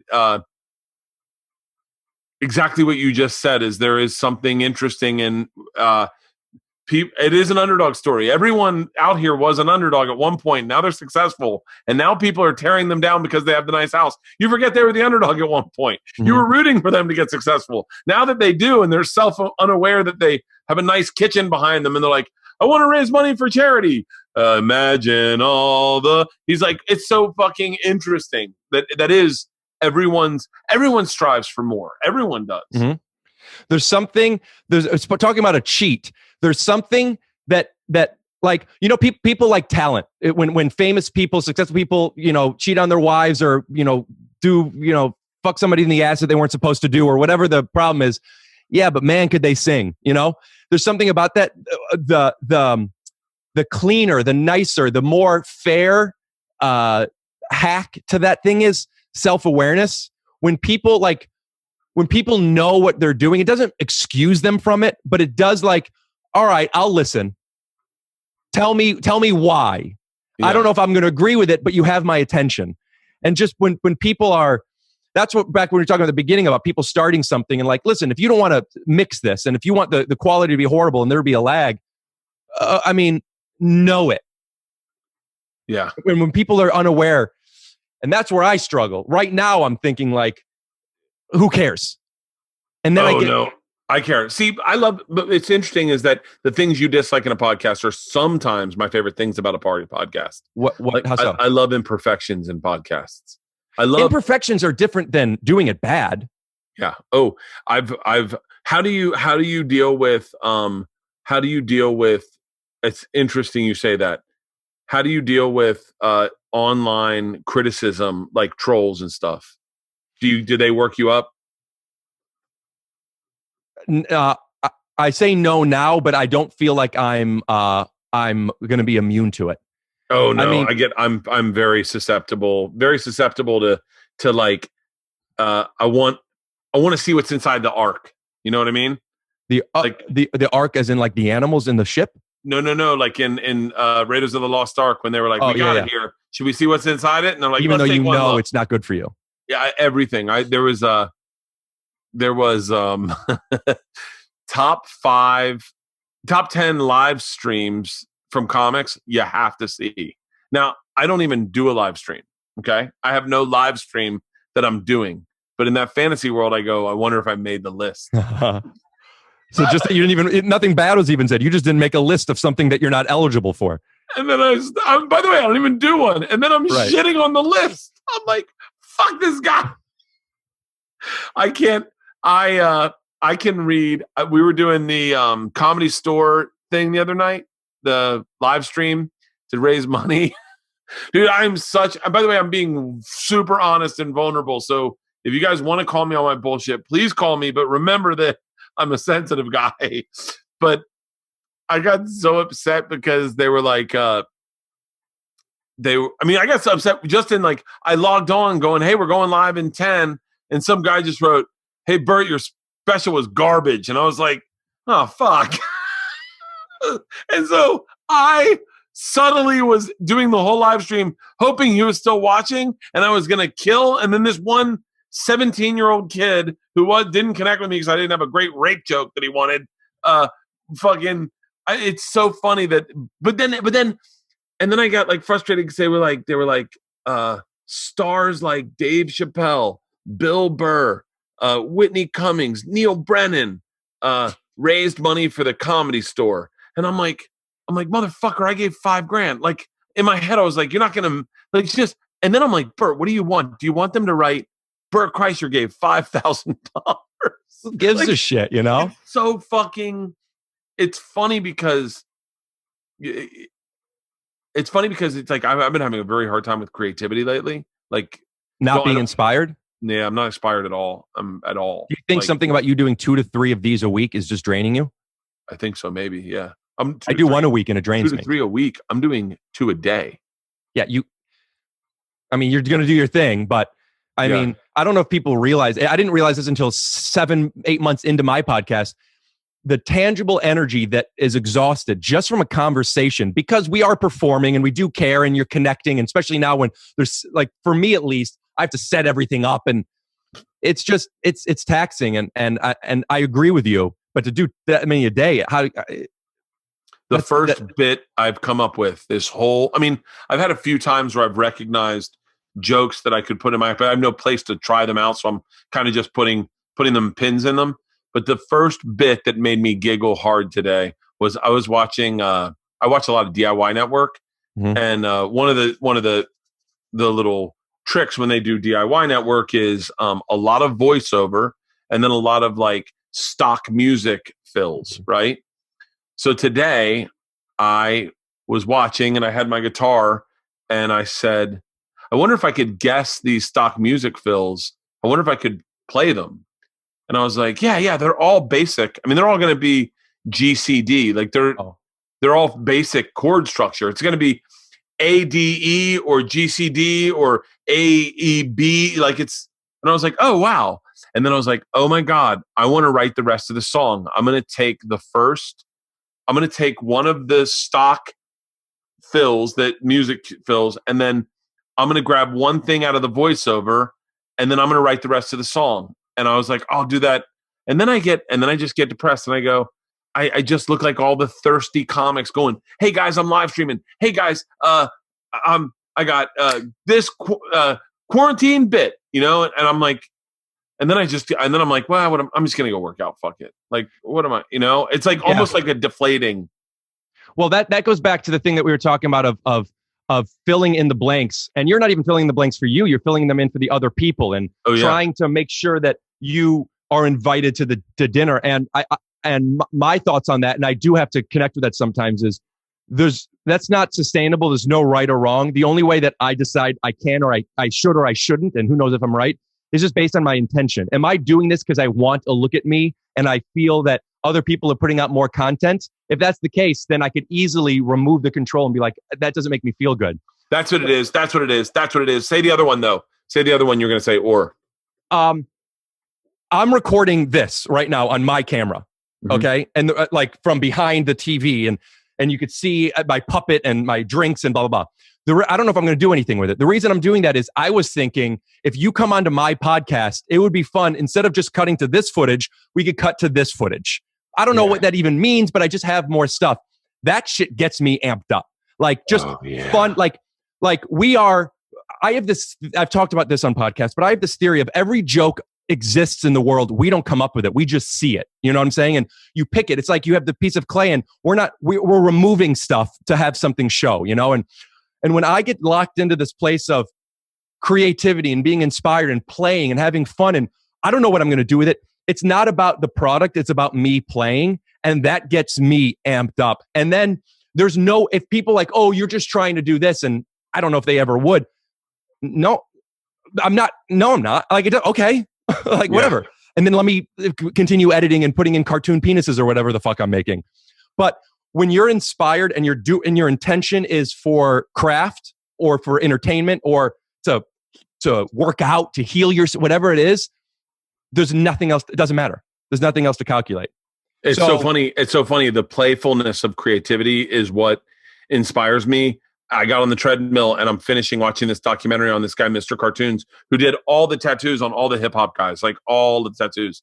And it's just the greatest names in hip hop saying how brilliant he is, how he is the best. No one comes close to how he is. And I thought, I wish I had people saying that about me. And then I went, I could just steal these guys talking about Mr. Cartoons and just edit out his name and then just make it about me. And then I was like, oh, that's what I'll do. I'm just going to go on and get every celebrity talking glowingly about whatever it is and slowly have it build until you realize I've stolen it. So make it look real and then make it look bigger and then have, Chris Hemsworth in front of the Avengers set and go, it was a real, like make it so that it's obvious that I've stolen it, but have people realize it. And I was like, oh, fuck.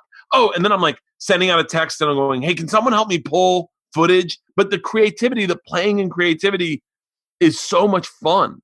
I'd like to pitch an out for that video. So you have these things and you treat it real, and maybe you even start with people that have been on your podcast before or associated to one degree, and then you build it to Hemsworth or whatever, that the girls with huge tits or whatever is like the hardest thing to get or whatever. Yeah. And then, it's obviously not. And then it comes to where it's on you or whatever. And then you pull out and the person that was talking, if you could get Hemsworth or whatever that version is, get one person and reveal him in your living room. And it turns out, it all was real. Does that make sense? Yeah. If it was Hemsworth, my wife would want to fuck him. Yeah, but no disrespect to your wife. This has nothing to do with your wife, but yeah, who doesn't? He's not going to fuck her. So it's fine. I don't know, maybe just to get back at me. Why is Hemsworth mad at you? You shit at his house or something? What if he just has a vendetta? Do you ever think that? Like one day you'll find out that there's been a vendetta like that. I was telling Bill Burr the other day, I did it again. By the way, I'm just giving credit to the person I was speaking to. I was telling someone the other day. Just say the name. It's not it's not name dropping. You're going to bleep all your names anyway. Yeah. A long time ago, about well over a year, some guy got a hold of my number and he sent me some very, very uncomfortable texts. Like really, like the way he was talking to me, he didn't know me, but he was just kind of like picking at me. And he was like, hey, Bert, I got your number. I know you're awake. I saw you on Instagram. Text me back. Like it was really aggressive. And I thought, I have a mantra of that keeps me up at night, and it's you think I'm weak? Like that's my mantra. It's when Ari drugged me, that was the one that fucked me up the most. I looked at him and I was like, so wait, do you like that? I was like, you're my friend, you know my mantra, and you did it to me anyway. Like, why? Do you really think I'm weak? And he was like, oh my god, that's like, so that's my thing. So I've been waiting a very long time to fuck with this guy. He doesn't know it's coming. He's forgotten that he texted me. I'm certain of it. And I had an opportunity to get back at him. And I've started the balls in motion. But there's nothing that when I go, Chris Hemsworth, get back to me, I sometimes think, I wonder how many times I've cut people off in traffic. I didn't know who it was. It was Bill Lawrence. I didn't recognize him. But Bill Lawrence goes, that's that comic. Fuck that guy. One day, he's going to get his. See, you know what I mean? That's why you always wave. Yeah. Chris Hemsworth, I cut him off in traffic one time. And he was like, that's so funny. He doesn't know that's me. I'm up tinted windows, but I know that fucking guy. I'm going to fuck his wife. How fun would it be to have beef with a Hemsworth, though, you know? Oh. Like trying to figure out ways, fuck, he's so much higher than me. How do I get back at Hemsworth? What are you planning? You know? Why do you? There's also the you wanting to take people validating this cartoon guy and put it on you on a third level layer. How funny that is to me, and how dark it is that like you're doing that for the funny, but just the truth is also like how bad we want people to say how great we are. That it's funny to pretend that these people would think I'm great. Wouldn't it be funny if Chris Hemsworth thought I was great? I don't know. You're great. Why wouldn't he think you're great? You know, it's so dark. I mean, just this world of like, and this is this whole podcast fraternity high school thing of like, and I'm using this name because it's a big one. Theo probably wouldn't do my podcast. That's fine. But you know, but and this is my projection. Theo probably wouldn't do my podcast. But if I started getting 150,000 views, he probably would. I don't know if that's true or not.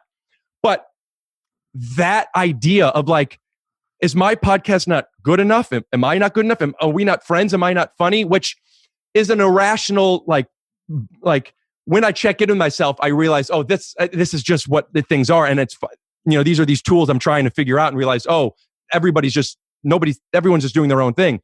But like this need for people to like us is very complicated because on one hand, it's out of our control and it doesn't matter. But on the other hand, it's our living and is necessary to become successful. To like, as far as stand-up is concerned, you do this for 10, 20 years. At a certain point, you can't please everybody. But at a certain point, when people are coming to see you, you found your demo and now they all like you, relatively speaking.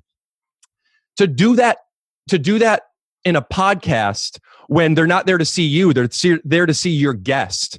You come over, and I don't think I would do this, but I know there'll be a part of me that's thinking about it. And then even now I'm talking about it. There's a part that's like, should I not wear I think it's funny to wear merch. I have 6 Lead merch and I wear it all the time.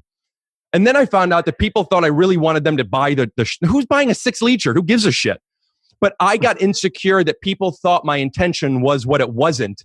So then I would not wear it, which was just as dark because now I'm manipulating things in a different way. And now I'm not present because I'm trying to control things. And it's just like, oh, who gives a shit? This is where I'm in my head. It's like, I communicate too much of this stuff. But I've gotten so good at it. I've gotten so good at just being back to where I was pre-diagnosis of just living my life and finding my demo. And eventually you reach your equilibrium. People that like you and you like them, it's easy.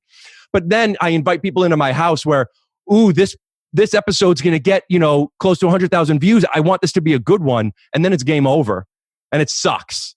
And the only way I know how to deal with it is to be able to talk about it like I am here. And then I get insecure because it's like, oh, such a self-indulgent, anyway. No, let me tell you something. That thing you said about Theo, and I don't know about Theo per se. All I know is that Theo was my friend throughout the story I'm about to tell you. Is everyone was cool with me when I was like a younger comic. Everyone was cool. And then I kind of tapped out, did Travel Channel. And then when I got fired from Travel Channel, put out a special, no one watched it, and was like kind of lost. It was interesting. I call it survivor's remorse because I would go to the store and people, and I know who they are personally, who were maybe believed they were either more successful than me at the time or felt more successful or even maybe were more successful, would look over my shoulder because I was no one to them. I was a ghost. I wasn't important because I didn't have any value to them. They didn't want me on their podcast because they didn't, maybe podcast is a bad example because I've always been pretty good on podcasts, but like they didn't care to me. They would not listen to my story.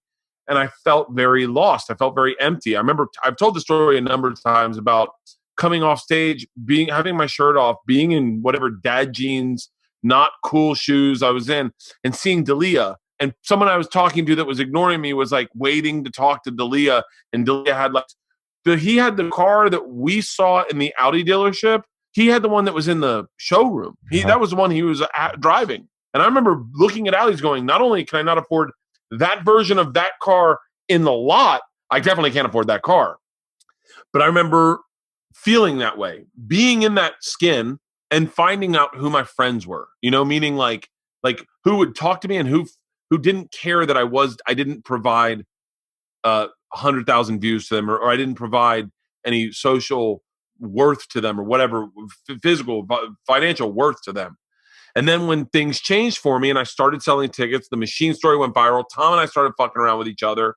And for whatever reason, things, maybe my next special, whatever the fuck happened, where all of a sudden I had worth, it was fascinating who stopped to talk to me. And you'll never forget it. Never forget it as long as I live. And I'll never forget guys like Theo who always talked to me. Theo always talked to me.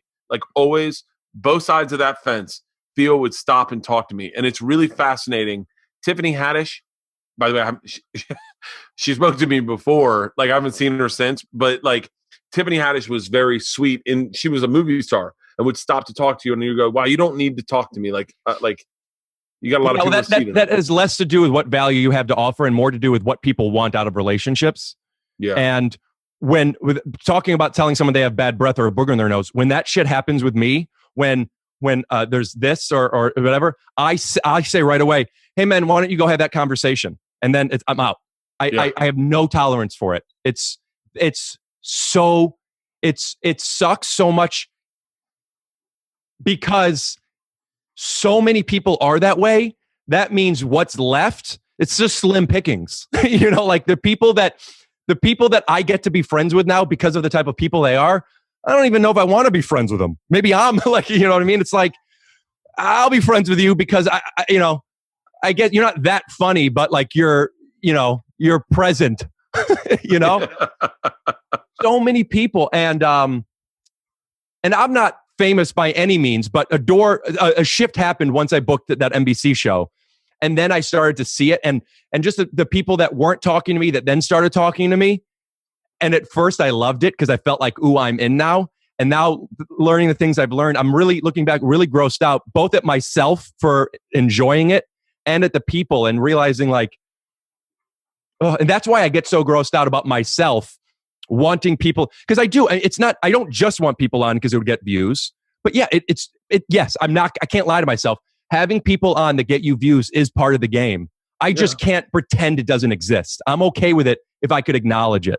See, I know that I need names to get views, but I don't need every podcast to get, I don't need every podcast to be, I don't need every, I look at someone, and I think I benefited from this. Like Joe had me on his podcast when I didn't definitely get him any fucking views. Like he just had me because he was interested in me and he liked me. And so I try to look for that in people, find people I'm interested in that I like, that I go, wow, that was an easy conversation. And then my thing is, I know for a fact that I'm going to use a perfect example, Sam Morrell, right? Mm-hmm. Sam Morrell's a brilliant joke writer. I've known Sam forever. The first time I had Sam on my podcast, I'll just use I'll use base. We'll pretend they're YouTube numbers. Say he had like 15,000 views on YouTube.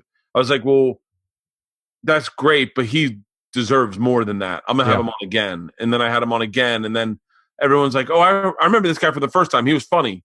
And then in my head, you go, the people that you're really interested in, you build a relationship with them on the podcast to your fans, so your fans know them, like Danish and O'Neill or Sam Morrell or Sam Tripoli, or guys who aren't like household names, like say like a Guy Fieri or Joe Rogan or John Segura or Bill Burr, or these bigger names. You have them on a lot, and then you get guys who you have not only access with, but you've developed access to, but you've developed a kind of a camaraderie, a back and forth with, and it's almost like just bringing on a co-host. And you don't have to like, it's a very easy podcast to do. And now it's like the last one I released with Sam Morrell was my first Zoom, and it had tons of fucking views on YouTube. And I was like, I'm so glad that I'm not doing it for Sam's career. I mean, I'm sure he sees that I'm doing it for his career in some way. I'm doing it for my career also, where they go, I can have a very easy conversation with a guy that I really like, and now we've built it so that my fans go, "Oh, it's Sam. We love Sam." It's so I know what you're saying a little bit. Yeah, that is a rule I set for myself because I knew that I found that having big name. I mean, it depends on who it is, right? But as far as a product is concerned, not the numbers. The ones that are the best are just like any show that you like when the relationships are good with each other. So I made sure that, you try to get a big one every now and then because of the momentum. Mm-hmm. But my favorite ones to do are like, I've done 3 with my dad and my cousin, and we I just saw that. I just super saw that stoned later. The second Earlier. one I did, the second one I did, the Dad and Teddy, the second one is my favorite episode I've ever done. And it gets such great reaction. And like, I started, before I got advertisers, I would cut to, my dad has a rug store in Northeast Ohio. It's a local small business that I would snap and I'd cut to and I do the voiceover for his commercials. So it looks like I'm making it for the podcast. I cut to his commercials. Now I have merch for my dad's rug store, and I have people buying my dad's rug store merch and wanting them on, and having people on that are family is, and I want to do a podcast with my mom and my dad and have it be a separate podcast. It's so much better. And people, once they see them on once, then they start to know who they are. I agree with you. I love it. My dad called me today that he read some comments. My dad didn't know what comments were until, the second time he was on. And he's like, I love how people, because I put on my Instagram, I'd been doing it for a year, and tag name your favorite guests. And so many made my dad, he's like, and it makes me feel so good. People like me and think, it's like, that's so cool. My dad's getting comments, and it's just a beautiful thing. My dad, he got an email. I want to say my dad got an email, and he just sent it to me. Hey, I'm a little embarrassed reaching out. I found you guys on Take Your Shoes Off podcast. Is the price, because my dad came on and we were doing joke ads, and he suggested a certain deal on a rug, and the guy took him up on it. My dad got a rug sale from this thing. I'm like, this is imagine if I could really get my dad sales, But I think that's so cool. Is like, I did a read from one of my buddies, has a restaurant in Tampa, Ty Rodriguez, Rooster in the Till. And I did a thing on Instagram. Shout out to Rooster in the Till. Shout out to Rooster in the Till. And Ty was like, hit me up. He's like, dude, thank you. You didn't have to do that. Like, that really helped us out. And what's going on with the economy right now, people ordered in, said they heard you talk about us on Cowhead or heard you. And I was like, oh yeah. And then you go, I had this fantasy of reaching out to companies that are struggling and saying, That's nice. in places where I know that my podcast numbers are big, and go, listen, if you change the name of your business to Bert's ... and I'll do free advertising, but you got to make merch, and I want to sell merch through your it's like I wanted to they actually change their business's name. I wanted to. This was my fucking brilliant idea. I was looking to find a bait shop in a place that was doing not great business, and go, hey, let me help you. I don't want ownership in your business, but I want to do ads for your business, but I want to change it to Bert's Bait Shop. So what I'd do is like a Johnny Appleseed of failing businesses. I would do ad reads for them. This is a very early on in my ways to change the business. I had so many ways, because like the same way when Gary Goldman and I were young comics, we would fantasize about how we would get on the road and how we become features, and we'd come up with a bunch of different scenarios. When advertising was intangible in podcasting, I couldn't figure out how that would work. So one of my business things was I changed these businesses to Bert's ... right? Bert's ... All these failing businesses, I'll give them free ad reads, but I can sell them merch based off their business. So that's not helping them. I know.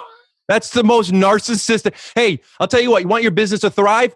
Call it Bert Kreischer's Coffee and Tea, and I get all the merch. And then people are going to drive by and be like, Bert Kreischer has coffee? I got to give them business. Well, it's got to be,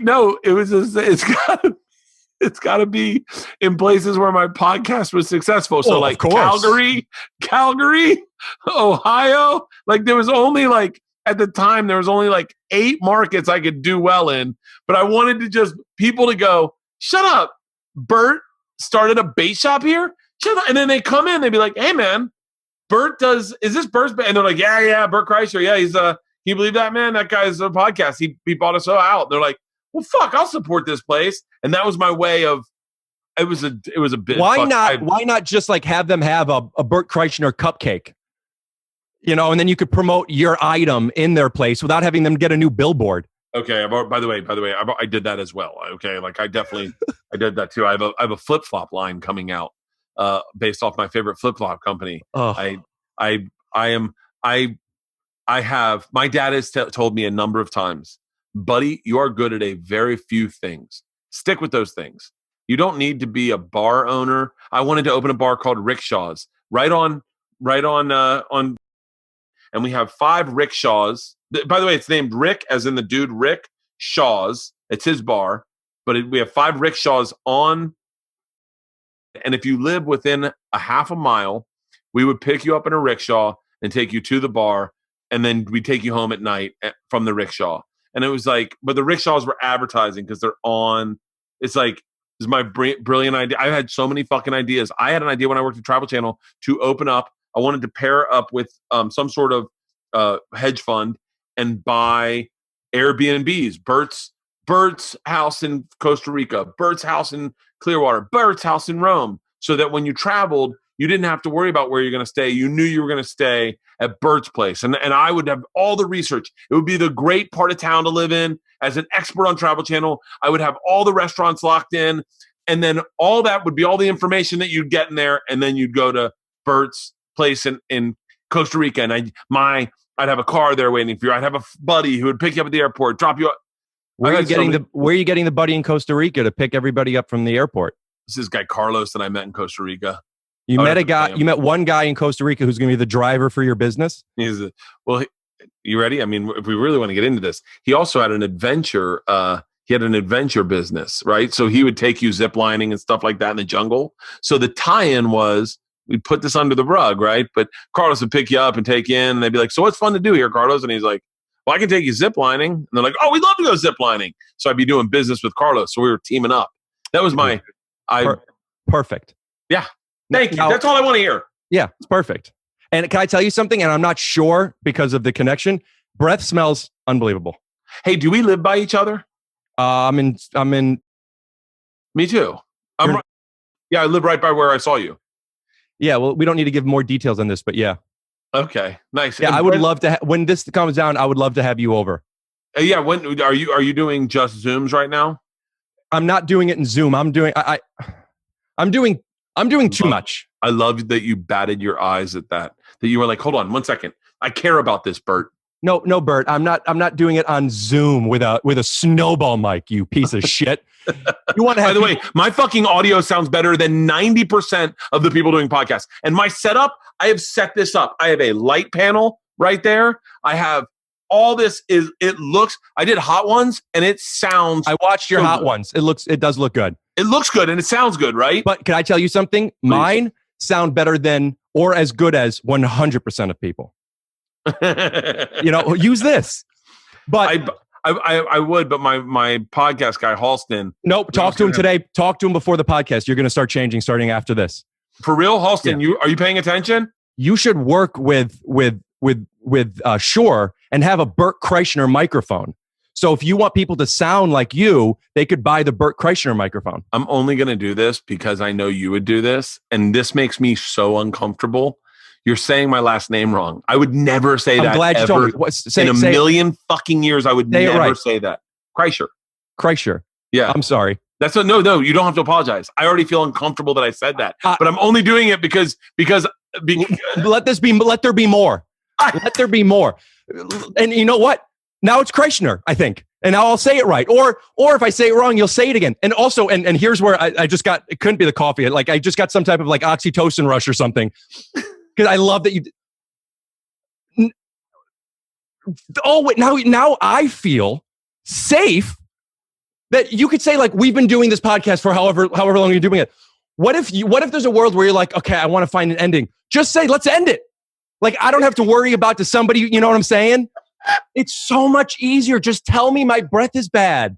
I'm going to start. I always looked at it as standing up for myself. It's not standing up for myself. It's just being open and telling, like they did a thing about hand massages and telling the person what you liked and what you didn't like. And I was like, fuck that. I could never tell you what I didn't like. I could never do that. I could only tell you what stuff I liked. Could I kind of open that up for a minute. It's maybe going to take a minute. I haven't articulated this to myself yet, but this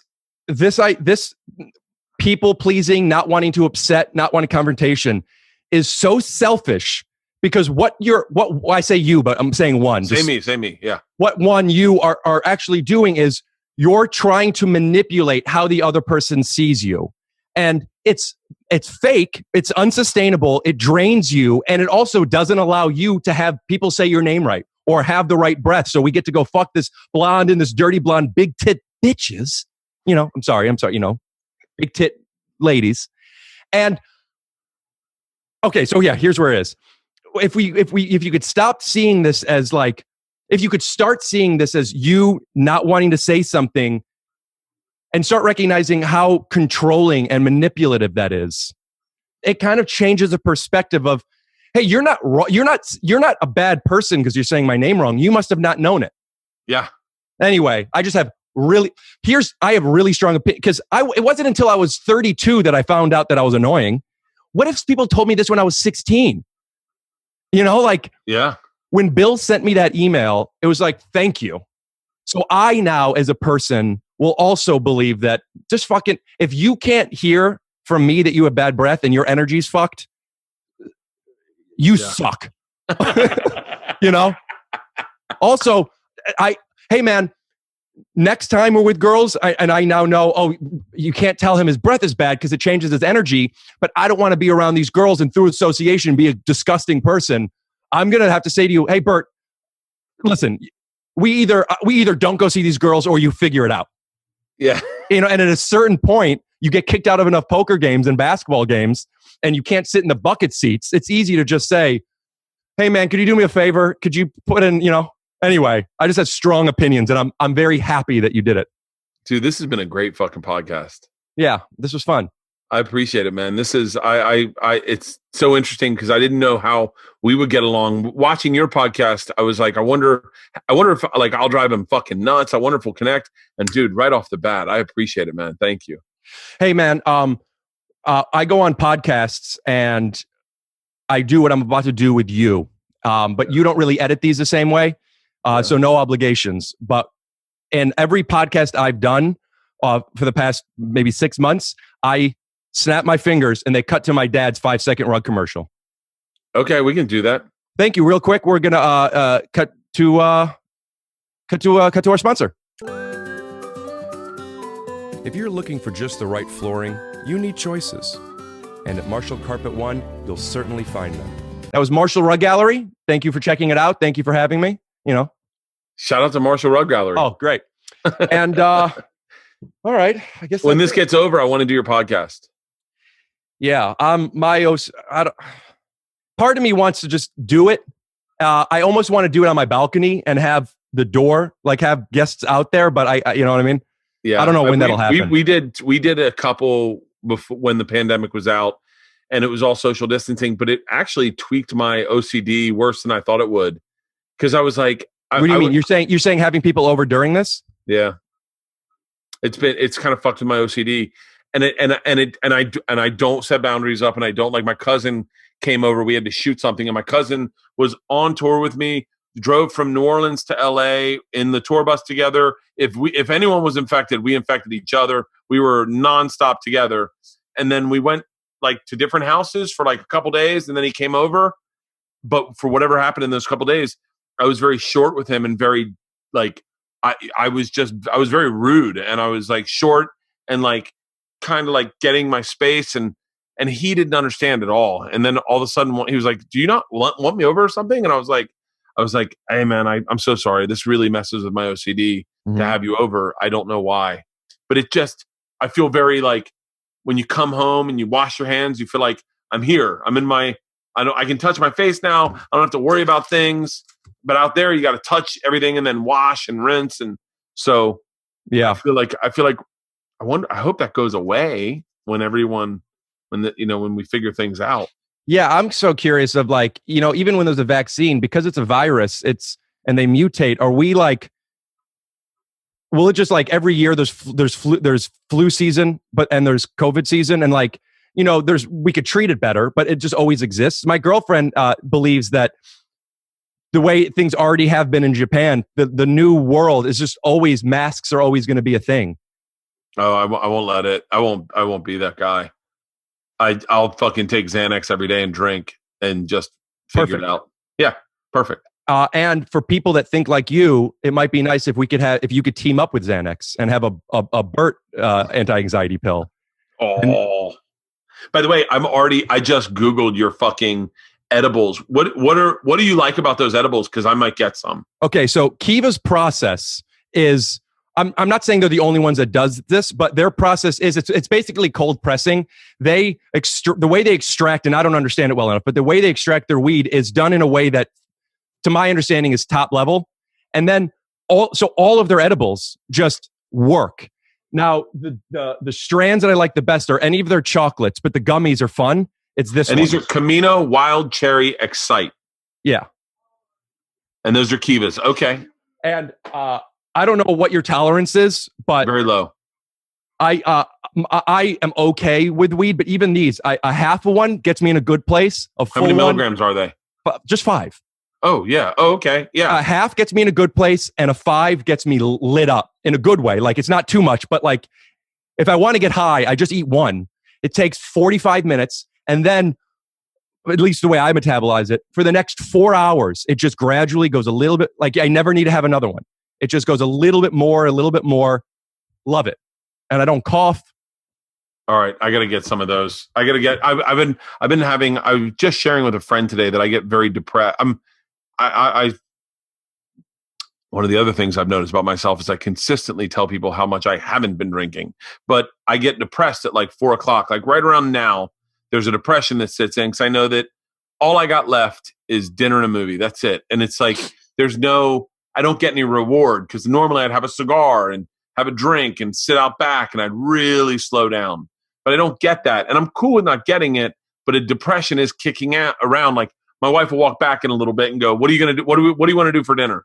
And it just bums me out. Not bad, but just bums me out. And I've been thinking about eating not tons of milligrams, but like, 5 milligrams. Yeah, microdosing, and just seeing if that will make my night a tad bit lighter and gigglier and just enjoy a movie. And I get, sometimes I try not to do it when I feel myself relying on it.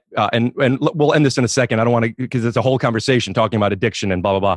But there's sometimes I don't do it because, like, I don't want to have to do this. Yeah. But there's something about the time we're in right now and not having I'm not going outside and not connecting in ways that I'd like to be able to connect, where I've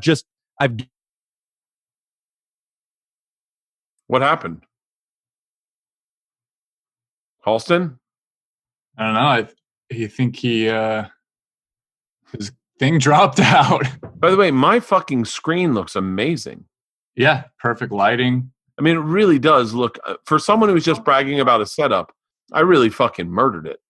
100%. I love that he could tell I had a snowball. Oh, yeah, we talked about it earlier. We set up, he wanted to know if he could hook up the H6. He's calling me now. H6? What's up, dude? Oh, yeah? So I realized I forgot to plug my computer, and I just plugged it in. I could turn it on and do a pickup just to end it, or we could just leave it as it is. Tell him it's perfect as it is. It's perfect as it is. Tell him I said thank you. Thanks for having me on, guys. Hey, thank you very much, Rick. That was awesome, man. Thank you. Yeah, thank you. And if since we live so close, I'm happy to throw these over my balcony if you want to swing by and get some now or today or whenever. Hey, will you text him my phone number? Yeah. Alston? Okay. Tell him I'll text him. All right, buddy. Thank you. All right. That was a great podcast. Don't you think, Alston? Yeah, it was awesome. Yeah. We've been banging out some good ones. All right, everyone. That's the end of the podcast. I hope you guys have a great day. Stay safe. God bless. Alston, anything to promote? Nope. All right. Make sure to check out that rug place. I'm going to go. My wife's standing outside right now going, what are we doing for dinner? Fucking shit. Eating microdosed edibles. All right. I'll talk to you later, buddy. Thank you, Halston. Thank you, everyone, for listening. Later.